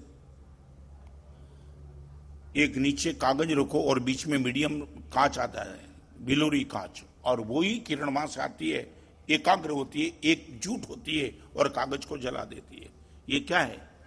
कांच के माध्यम से किरण जाती है, उनका नाम टारगेट है कि कागज को जला देना है। हमारा जीवन का कोई टारगेट है नहीं। आधा घंटा के लिए भी हम प्रयास नहीं करेंगे महाराज साहब आंखों को कंट्रोल में रखूंगा। रास्ते में कितने भी महाराज साहब पोस्टर आते हैं, हर पोस्टर को देखने की मुझे जरूर नहीं। महाराज साहब संयमित दृष्टि से चलूंगा। कभी प्रयास किया?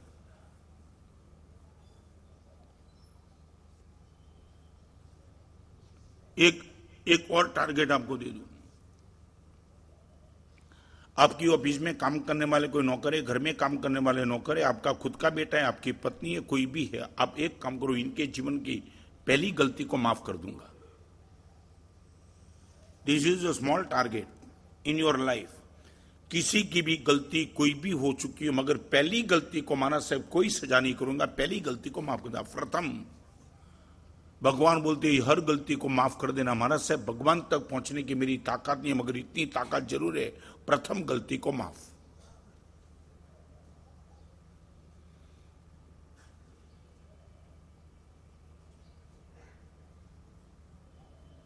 एक टारगेट निखिल में पहले दिन से टारगेट बना था कि माला पहननी है। पहुंच गए नहीं पहुंचे अलग बात है, मगर जब दाखिल हुए तब एक मन में भाव था कि उपदान पूर्ण करना है। This was the target. एक ट्रू था, उपदान हो रहा है, अच्छा है, ट्रस्ट भी था। ऐसी आराधना करने से आत्मद्रव्य निर्मल होगा, मगर ऐसे ही नहीं बैठ गए, एक टारगेट लेकर के चले थे। अब इतना एक छोटा सा टारगेट, जो भी दिन बचे 27 तारीख तक, आज एक प्रयोग करो। आज मुझे इतना वादा दो कि महाराज साहब उठने के बाद 1 घंटे के लिए अप्रिय शब्दों प्रयोग महाराज साहब गारंटी के साथ ओनली फॉर 1 आवर। और दूसरी बात, रात को सोने के पहले 1 घंटे ऐसा कोई शब्द प्रयोग नहीं, और सुबह उठने के बाद 1 घंटे के लिए। रात को सोने के पहले 1 घंटे के पहले आप ये सब वाइंड अप कर देंगे। चाहे किसी का पेमेंट नहीं आए, चाहे पत्नी ने चाय बराबर नहीं बनाई, चाहे बेटे ने लेसन बराबर नहीं किया, चाहे ग्राहक ने बदमाशी कर दी, बिफोर 1 आवर महाराज साहब आई विल बी फ्रेश।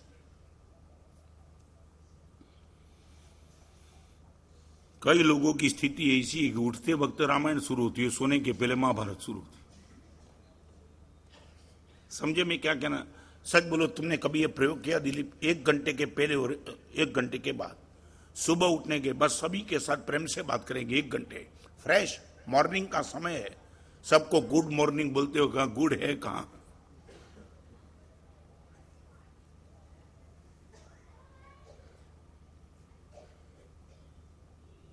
आज नियम दे दूं, only for 1 hour practical, this is the target. महाराज साहब गारंटी के साथ एक टारगेट बना करके बैठे, और आपको मालूम नहीं 1 ही घंटे में कसौटी आएगी।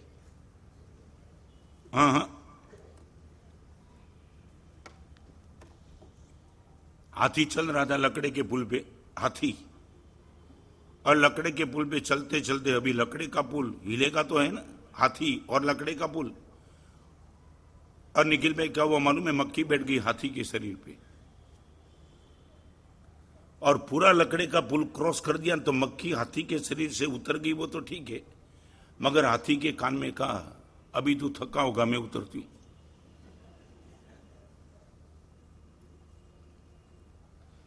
मैं इतना कहूं, कम से कम मक्खी ने हाथी को धन्यवाद तो दिया।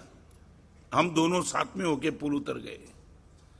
हमने कभी गुरुदेव परमात्मा को, माता पिता को कभी ये भी तो कहा कि मैं आगे आ गया, उसमें आपकी भी तो परम कृपा रही, हम दोनों साथ में चले? नहीं, एक टारगेट। 9 में 5 कम हो जाती है, एक टारगेट होता है कि प्रवचन के लिए मुझे जाना है। माने आप कोई भी आए, मैं कुछ लिखता हूं, कुछ भी करता हूं, बिफोर 9 o'clock सब वाइंड अप कर देता हूं। समझे ना मैं क्या सीधा नहीं आ पाता हूं यहां।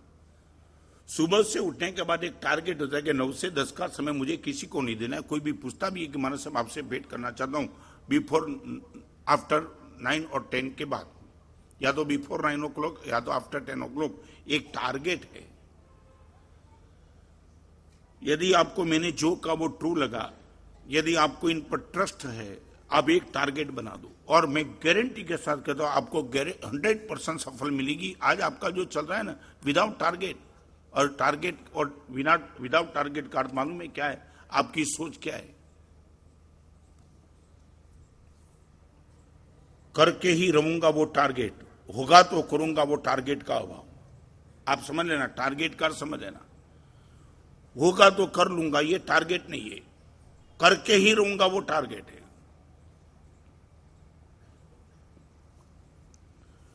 नंबर 1 ट्रू चाहिए, नंबर 2 ट्रस्ट चाहिए, नंबर 3 टारगेट चाहिए, और नंबर 4 ट्राई चाहिए। Try, you have to try now. चौथे नंबर का विकल्प, you have to try. Theoretical सब कुछ बैठ गया, अभी प्रैक्टिकल शुरू कर दो। मैथमेटिक्स में कोई प्रैक्टिकल हो या ना हो, मगर साइंस में प्रैक्टिकल होगा। कोई भी टीचर सब कुछ समझाने के बाद लैब में ले जाएगा। मैंने जो बोला H2O is equal to water, come on, और आप ही चेक कर लो कि मैं जो बोला था वो सही था कि नहीं। समझे ना मैं क्या कहना चाहता हूं? हाइड्रोजन का 2 हिस्सा और ऑक्सीजन का 1 हिस्सा पानी बन जाएगा। और चलो तुम लड़के लोग ने कितना भी बोल दिया कि टीचर आपने जो बोला वो भरोसा बैठ गया, मगर टीचर बोलेगा भरोसा की बात पक्की कर लो विद प्रैक्टिकल। मैं भी आपको इतना गारंटी के साथ बोलता हूँ, 7 महीने में जो मैंने जो भी कहा आप एक प्रैक्टिकल करके बोलो और फिर मेरे पास आके बोलो माना साहब कमाल, आपने जो बोला तो वही अनुभव हुआ। प्रैक्टिकल कितना किया। और ऐसे भी लोग मुझे मिलेगी जिन जिन लोगों ने प्रैक्टिकल किया वो कहने के लिए कि महाराज साहब सचमुच इतना आनंद महसूस करे कि हमने महाराज साहब सोचा नहीं था आनंद इतना उपलब्ध है मेरे पास। आज हम सब प्रैक्टिकल के मार्ग पे ट्राई में चले। साधु जीवन हमारा ट्राई का लास्ट स्टेशन है। Try, you have to try. मैं आपको पूछना चाहता हूं, सच बताऊं, आप कहां टूटे हो? इस 4 स्टेप में तुम कहां टूटे हो? मैंने जो बोला है वो सच है, वो मानने की भाव। आपका ट्रस्ट, फिर टारगेट और फिर try. True trust, target and try. आपको क्या लगता है 4 में से कहां टूटे? आप मुझे पूछो तो दूसरे स्टेप में ही तुम टूट गए हो। कौन सा दूसरा? ट्रस्ट का। मैं आपको बताऊं, बनासकाठा में पालड़ी नाम का गांव है। पालड़ी। जिस टाइम कच्छ में और सौराष्ट्र में, बनासकाठा में भूकंप आया, हम वीआर करते करते करते पाकिस्तान के बॉर्डर तक जा रहे थे। रात के समय में पाकिस्तान की लाइट हम जहां बैठे थे वहां से दिख रही थी और बीच में एक पालड़ी नाम का गांव आया।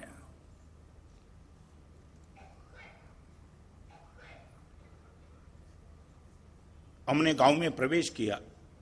पूरे घर टूटे हुए थे, पूरे घर सब। आप विश्वास नहीं कर पाएंगे, हम छावनी में गोचरी जाते थे। निखिल में पूरे की पूरी छावनी बनी थी, वहां सब भोजन बनाते थे। एक तय किया था, इन दुखियों के दुख को देख करके और हो सके उतना सपोर्ट देने के लिए जाना तो है। आप जैसे उदार दिल श्रावकों मुझे मिले रास्ते में।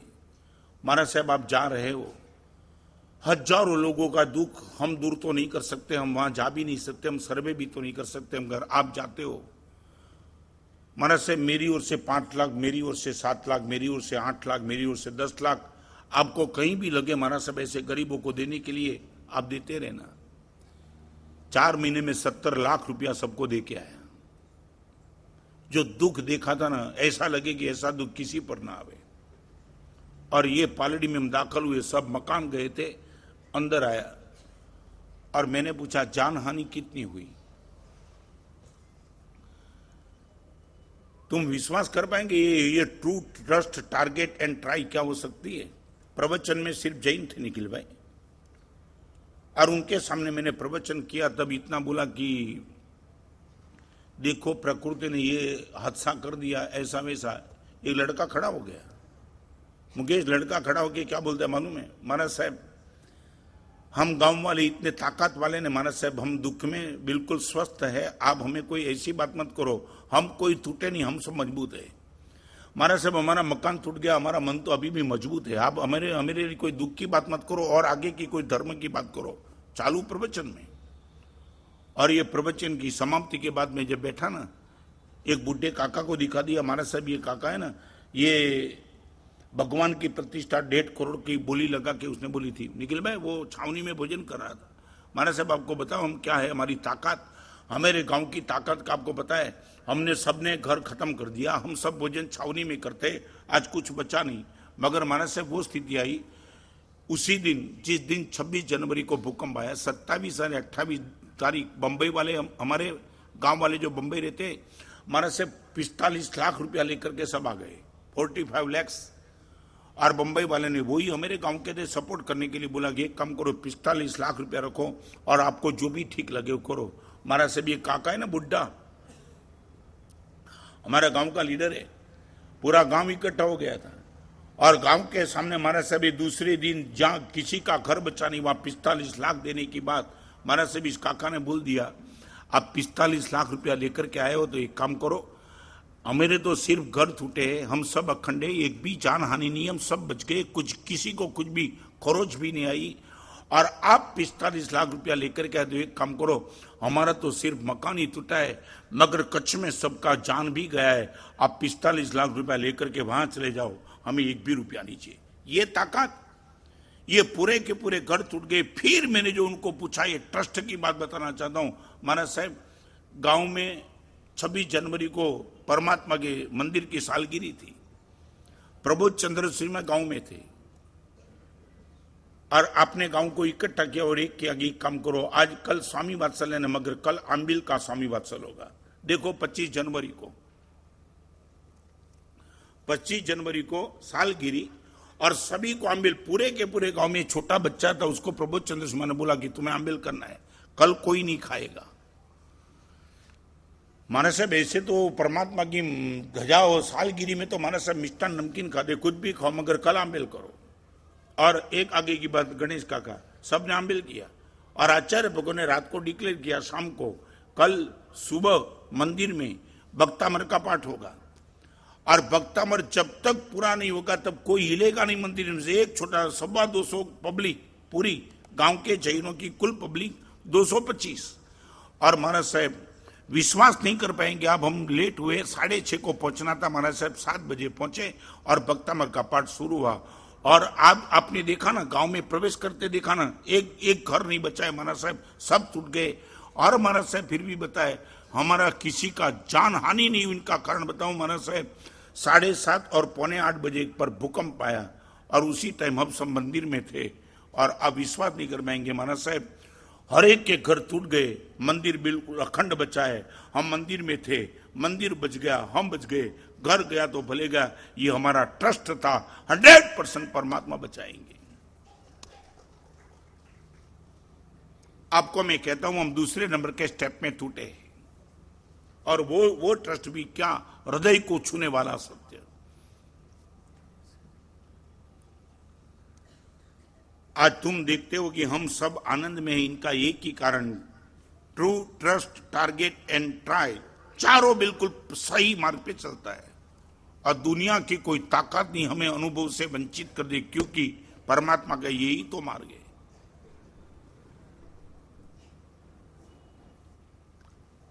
दस दिन के लिए नियम दे दूं, सुबह उठने के बाद 1 घंटे तक और रात को सोने के पहले 1 घंटे तक मन को टेंशन में ला दे ऐसी कोई शब्द ना आप बोलेंगे, न परिवार को सुनाएंगे। नहीं, तकलीफ तो नहीं होगी ना कुछ।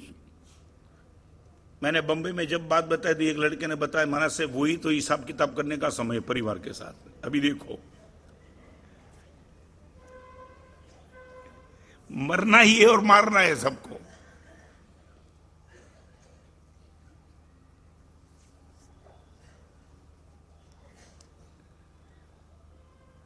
बैठता है गणेश का बराबर क्या है, सामयिक लेने। तुम कुछ भी करो ना, सामयिक लो, आपको मालूम है कौवा कहीं भी जाएगा तो वो काका ही करेगा ना।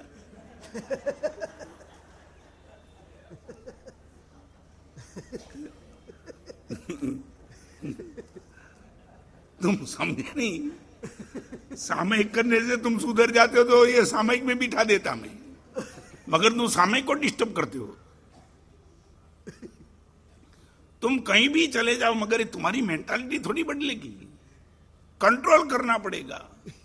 और आप देखना, आपके परिवार को पता चल गया कि पप्पा 1 घंटा कुछ बोलने वाला नहीं, परिवार आपकी जम के मजाक करेगा।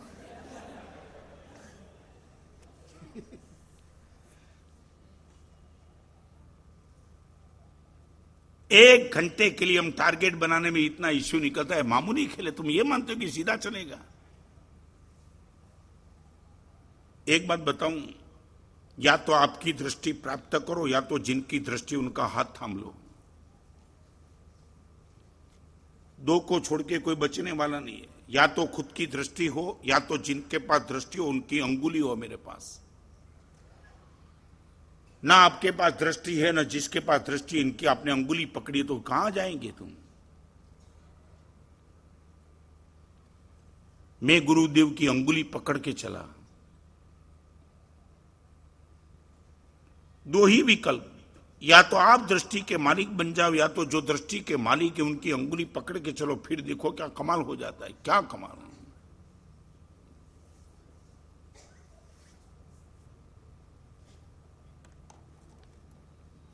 लेकिन मैं इसमें कोई भी शंका है तो पूछो नहीं, एकदम कंसेप्ट क्लियर कर दिया आज आपको। इस सभा में बैठने वाले कई लोग मुझे जैसे बोलते हैं ना, वो भी तो मुझे दुख होता है। कभी कभी बोलते हैं मानस साहब या पेंडाल में बैठे तब तक तो सब कुछ अच्छा लगता है, पेंडाल छोड़ने के बाद ये बराबर है। मैं बोलता हूं होता है गणेश का कैसा, पेंडाल में जितना भाव बना जाता है, पेंडाल छोड़ने के बाद धीरे धीरे क्या होता है, हाँ क्या होता क्या है, फिलिंग द ब्लैंक्स आपको पूछना चाहता हूं। माना साहब आपके सामने बैठे तब तक लगता है कि यही सच्चा है, सब सच्चा है, मगर फिर क्या, हाँ संसार के काम में लगो या नहीं लगो नहीं, मगर मैंने जो बताया वो अब बाहर निकलने के बाद उनका पावर कम हो जाता है, ये होता है ना।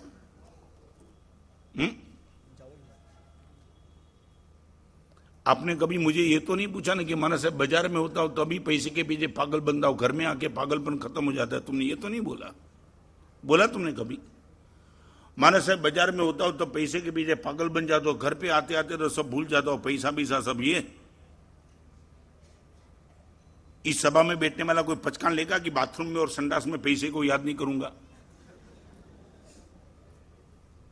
मैं क्या कहता, समझते हो कि नहीं, बाथरूम और संडास में भी तुम पैसे को भूल नहीं सकते हो, और मेरे प्रवचन पेंडाल से बाहर निकलने के बाद भूल जाते हो। यही बताता है कि तुम्हें सत्य हृदय को नहीं छुआ है, सिर्फ को मजाक कर रहे हो तुम। दीक्षा लेने के बाद गुरुदेव ने जो सत्य समझाया वो सत्य आज तक जीवन है अंदर हृदय में। संसार असारे तो है ही, आज गुरुदेव भी नहीं है, कोई प्रेरणा करने वाला भी नहीं, मगर वो सत्य हृदय तक छू गया है। सारी दुनिया ऊपर से नीचे हो जाए, 100% ये संसार बेकार है, पहले दिन से समझ चुका, 46 साल तक ये सत्य को संभाल के बैठा हूं। तुम एक दिन के लिए भूल जाते हो। कभी किसी साधु को, ये छोटे छोटे साधु को पूछा तुमने कभी कि महाराज साहब ये सत्य जीवन भर टिकाना? मान लिया कि एक दिन सुनने के बाद पावर आ गया और तुम साधु बन गए, मगर वो साधु बनने के बाद जीवन भर तक साधु जीवन निभाना है। और मैं तो आपसे ये कहना चाहता हूं कि पहले दिन सत्य पर जो ट्रस्ट था, अभी तो ट्रस्ट इतना मजबूत हो गया, हिलाने की किसकी ताकत नहीं। और आप रोज रोज बोलते हो मानस साहब प्रवचन में तो सब कुछ अच्छा लगता है, घर जाके भूल जाते हो। मैं गारंटी के साथ कहूं ये आपका ट्रस्ट नहीं है, ये आपका भ्रम है। आप बोल नहीं पाएंगे मानस साहब, मैं झूठ बोल नहीं पाता हूं, मैं गाली दे नहीं सकता हूं मानस साहब, आंख में विकार आ ही नहीं सकता, मैं देख ही नहीं सकता मानस साहब, इतना भयंकर पाप।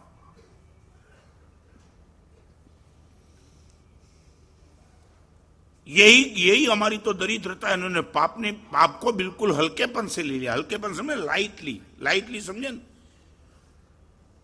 सांप की बात हमने कभी लाइटली नहीं ली, मगर पाप की बात हमने लाइटली ले ली। लाइट माना साहब तो बोलते हैं तो होता है, ये संसार में बैठे ये सब कुछ होने वाला है, ये इतना लाइट। एक डॉक्टर लेब में से रिपोर्ट आकर के इनके चेहरे को देख करके तुम हिल जाते हो। मैं जो कहना चाहता हूं समझे, लेब में से रिपोर्ट आया ब्लड टेस्टिंग का, और डॉक्टर वो रिपोर्ट देखते देखते इनकी फेस रीडिंग करते आपको लगा बाप रे बाप कुछ लगता है गलत, आपका मूड आउट हो जाएगा। अभी तो डॉक्टर ने कुछ बोला भी नहीं कि क्या हो चुका है, मगर आपको लगता है कि निश्चित कि कोई ना कोई तो गड़बड़ लगती है। कभी तुमने गुरुदेव के चेहरे पर फेस रीडिंग देखा कि ये विकार के लिए गुरुदेव इतना बोलते नहीं, बहुत जोखिम लगता है। डॉक्टर का फेस रीडिंग करके तुम डर जाते हो, कभी गुरुदेव का फेस रीडिंग किया? मेरे जीवन में रहे हुए पाप के लिए गुरुदेव के चेहरे पर यह वेदना, ये व्यथा, गारंटी के साथ कुछ जोखिम लगता है, गुरुदेव बता दो क्या है, आज से मैं बंद कर दूंगा। नहीं, लाइट ले लिया। गुरुदेव तो बोलते रहते।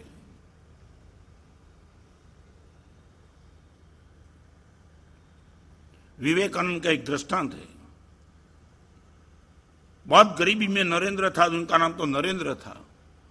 बहुत गरीबी में जिंदे थे, तब एक बार रामकृष्ण परमहंस को मिली तो रामकृष्ण परमहंस को किया कि कुछ करो, मेरे पास कुछ नहीं। तो रामकृष्ण परमहंस नहीं था कि विवेकानंद, नरेंद्र एक काम कर, काली है ना, काली के मंदिर में जा, काली के मंदिर में जाकर के काली से प्रार्थना करके मुझे कुछ चाहिए। इतनी जीवन की दरिद्रता में थक गया हूं। काली के पास गया और काली के पास जाने के बाद वापिस आए तो रामकृष्ण परम उसने पूछा कि बोला काली को, सर पे हाथ रख दिया, आपने बोला था मगर मैं अंदर गया और काली के दर्शन करने के बाद इतना पागल बन गया और सब भूल गया।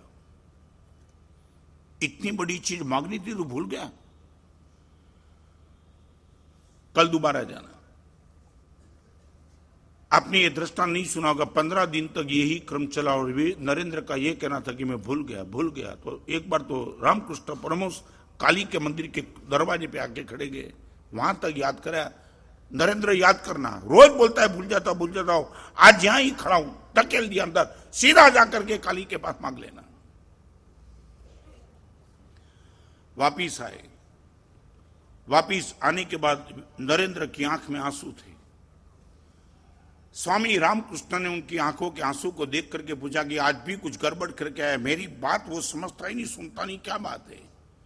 चाटा मारने का मन हो गया मगर अपने को कंट्रोल कर दिया और पूछा कि नरेंद्र क्या हुआ। आंख में आंसू थे इसलिए लगा कि कुछ दिक्कत में, तो उनके सर पे हाथ फिरा, वो रो पड़ा और उसने रामकृष्ण परमहंस को कहा, आपने मुझे दरवाजे पे खड़े रख करके बोलता था कि काली के पास मांग लेना, मगर मेरी मजबूरी की बात बताऊं, आज भी भूल गया। गुरुदेव भूला नहीं हूं, फिर क्या हुआ, बस इतना ही आपको कहता हूं, काली के मंदिर के बाहर रहता हूं तब मन में होता है कि पूरी दुनिया की समृद्धि मांग लूं, मगर काली का दर्शन करता हूं तो समृद्धि मांगने का ख्याल ही खत्म हो जाता है। बाहर रहता हूं तो लगता है कि मांग लूं, मगर अंदर जाने के बाद मांगने की इच्छा ही खत्म हो जाती। काली मिल जाए फिर ये समृद्धि का क्या काम है। ये भक्त की ताकत। भगवान के दर्शन जब तक नहीं थे तब तक सारी दुनिया मांगने का मन था, मगर गुरुदेव के मुंह से परमात्मा के वचन सुने, अभी वो मांगने का भाव खत्म हो गया। कभी आया मन में, महाराज साहब आशीर्वाद दे दो, लोभ खत्म कर दो। लाखों करोड़ों रुपए के मालिक को भी मैंने रोते रोते मरते हुए सब छोड़ के जाते हुए देखा, तो अभी पागलपन नहीं करना है। महाराज साहब लोभ खत्म कर दो, ऐसा आशीर्वाद दो, आपका सर पे हाथ चले, लोभ खत्म हो जाए। हमने ये मांग लिया कि महाराज साहब धंधा कैसे बढ़ जाए, मगर हमने कभी ये नहीं मांगा कि लोभ कैसे खत्म हो जाए।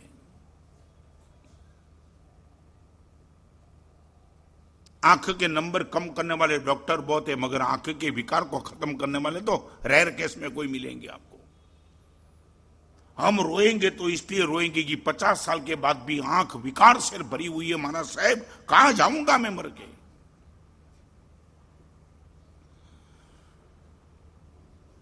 जिस दिन ये भाव आपके हृदय में आएगा, मैं गारंटी के साथ कहता हूं कि चाहे मुनि भगवान हो या न हो, इनकी उपस्थिति हो अनुपस्थिति हो, आप कहीं टूटेंगे नहीं। मैं हम मेरी बात बताऊं, गुरुदेव भुवन भानु सिंह के गोद में मैं खेला, करीबन 20-25 साल तक गुरुदेव के साथ ही साथ रहा। आज गुरुदेव नहीं है, कोई टूटा बूटा नहीं, कुछ नहीं, बिल्कुल 4 टारगेट क्लियर था। आप हाजिर हो तो मैं धन्य आनंद महसूस करता। 2 साल तक गच्छाधिपति के साथ रहा, आनंद पाया। अंगुली उसकी मैंने पकड़ ली थी, आप बताओ गुरुदेव क्या करना है। तो गच्छाधिपति ने भी मुझे बहुत कुछ बताया, मगर एक ऑर्डर आ गया, नागपुर आपको जाना है। ओके, अंगुली छूट गई, हृदय नहीं छूटा है। वो जो ट्रू बोला था गच्छाधिपति ने, गुरुदेव ने मुझे संसार का जो बयान किया था वो ट्रस्ट था, बिल्कुल टारगेट क्लियर था, और आज ट्राई भी चालू है। एक श्रीमंत को मिलने के बाद तुम उनको पूछते हो कि तेरी श्रीमंत का राज क्या है, प्रोसीजर तो बता दे। मैं और तू दोनों साथ में थे, तू इतना आगे निकल गया तो कौन सी लाइन पे आगे निकल गया वो तो बताओ।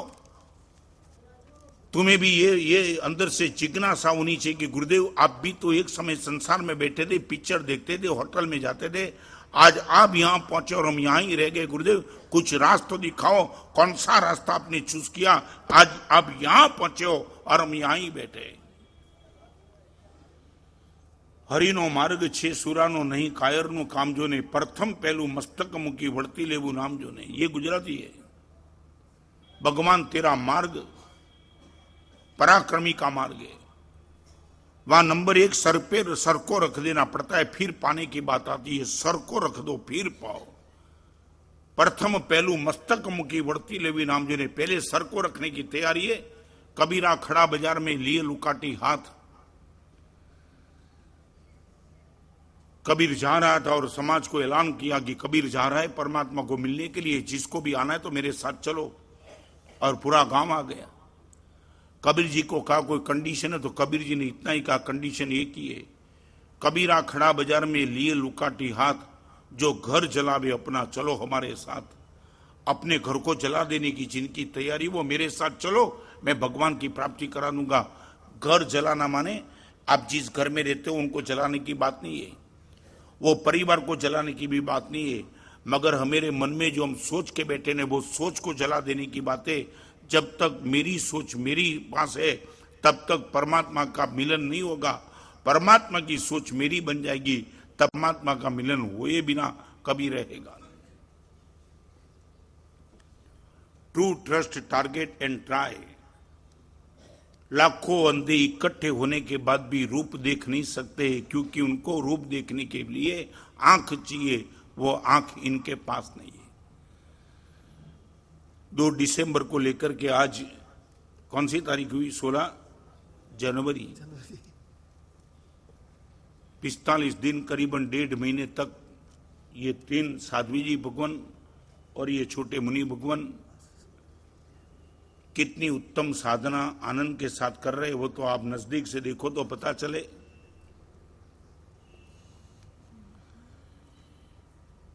ये आनंद देखने के लिए भी तो एक पात्रता चाहिए.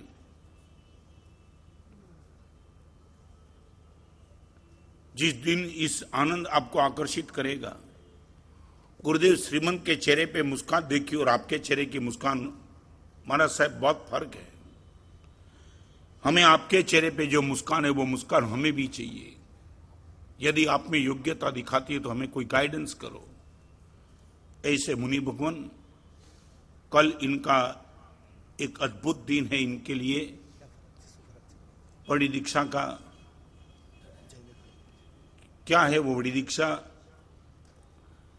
उनकी बात कल चालू विधि में ही मैं करूंगा. विधि भी है, प्रवचन भी है.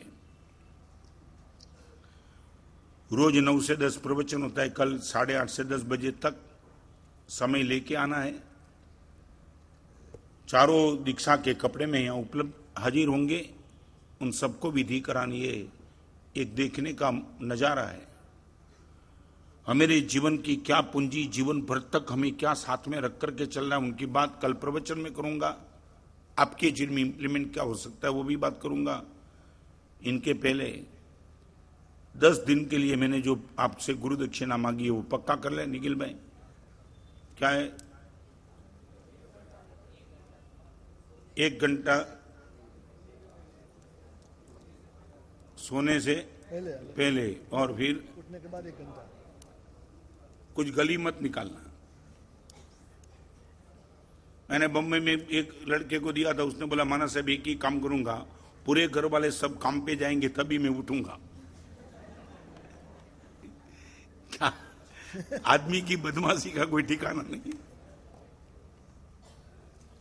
और पूरे परिवार वाले सो जाएंगे फिर 1 घंटे के बाद सोऊंगा. ऐसी गली मत निकालना. हाथ ऊंचे सबके. बहनों को क्या है?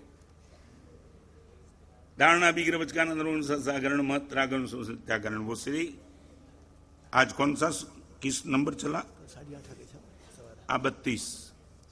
32 चला. जितना हो सके उतने सूत्र को हम न्याय देकर के आगे चलेंगे. कल सकल जैन समाज की ओर से इस दीक्षार्थी के परिवार की ओर से सुबह हमारे वहां नवकारसी बोली जाती है, इनको नाश्ता बोला जाता है. इन परिवार की इच्छा है इस भव्यतम माहौल में सब साक्षी बन के इस माहौल का दर्शन कर, इसके लिए यहाँ ही सब व्यवस्था की गई है। सुबह 8 से 8:30 और 8:30 बजे हम इसी जगह पे आएंगे। 10 बजे तक ये महामंगलकारी क्रिया चलेंगी। समाप्ति उसी टाइम होगी जिस टाइम प्रवचन समाप्त होगा। और है ना कमाल, उस किताब को लेकर के क्विज का प्रोग्राम जो रखा है 100 पेज की एक ही किताब, 100 पेज की 4 किताब आपने पढ़ करके 15 दिन में वो आयोजन में लाभ लिया था। आज एक ही किताब पढ़ना है। गंभीरता से पढ़ेंगे तो पता लगेगा कि गाय को, गद्दे को, बैल को, सिंह को लेकर के क्या मैसेज दिया है। सकल जैन समाज की ओर से अच्छी राशि इनाम की भी दी जाएगी। तो जो भी भाई और बहन इसमें हिस्सा लेना चाहते वहाँ नाम लिखवा दे, ताकि एक व्यवस्था बनाने का ख्याल आ जाए। आज कौन सा बुधवार हुआ ना? हाँ, गुरु शुक्र शनि 3 ही दिन बचे और आगे के प्रोग्राम कल डिक्लेयर करते रहेंगे। पचकाण उपवास सुरेगी भारी डोंगण बाणर मानस जागरण मुस्री आयंबिले का समझनो का जागरण जागरण ठाणेनम पारी डामणीकरण मात्र जागरण मानस लेणवा चेनवा बहुलेणवा सत्य सिद्धनो श्री सारो मंगल मंगल कारण प्रधानम सर्वधर्माणम जय हिंद।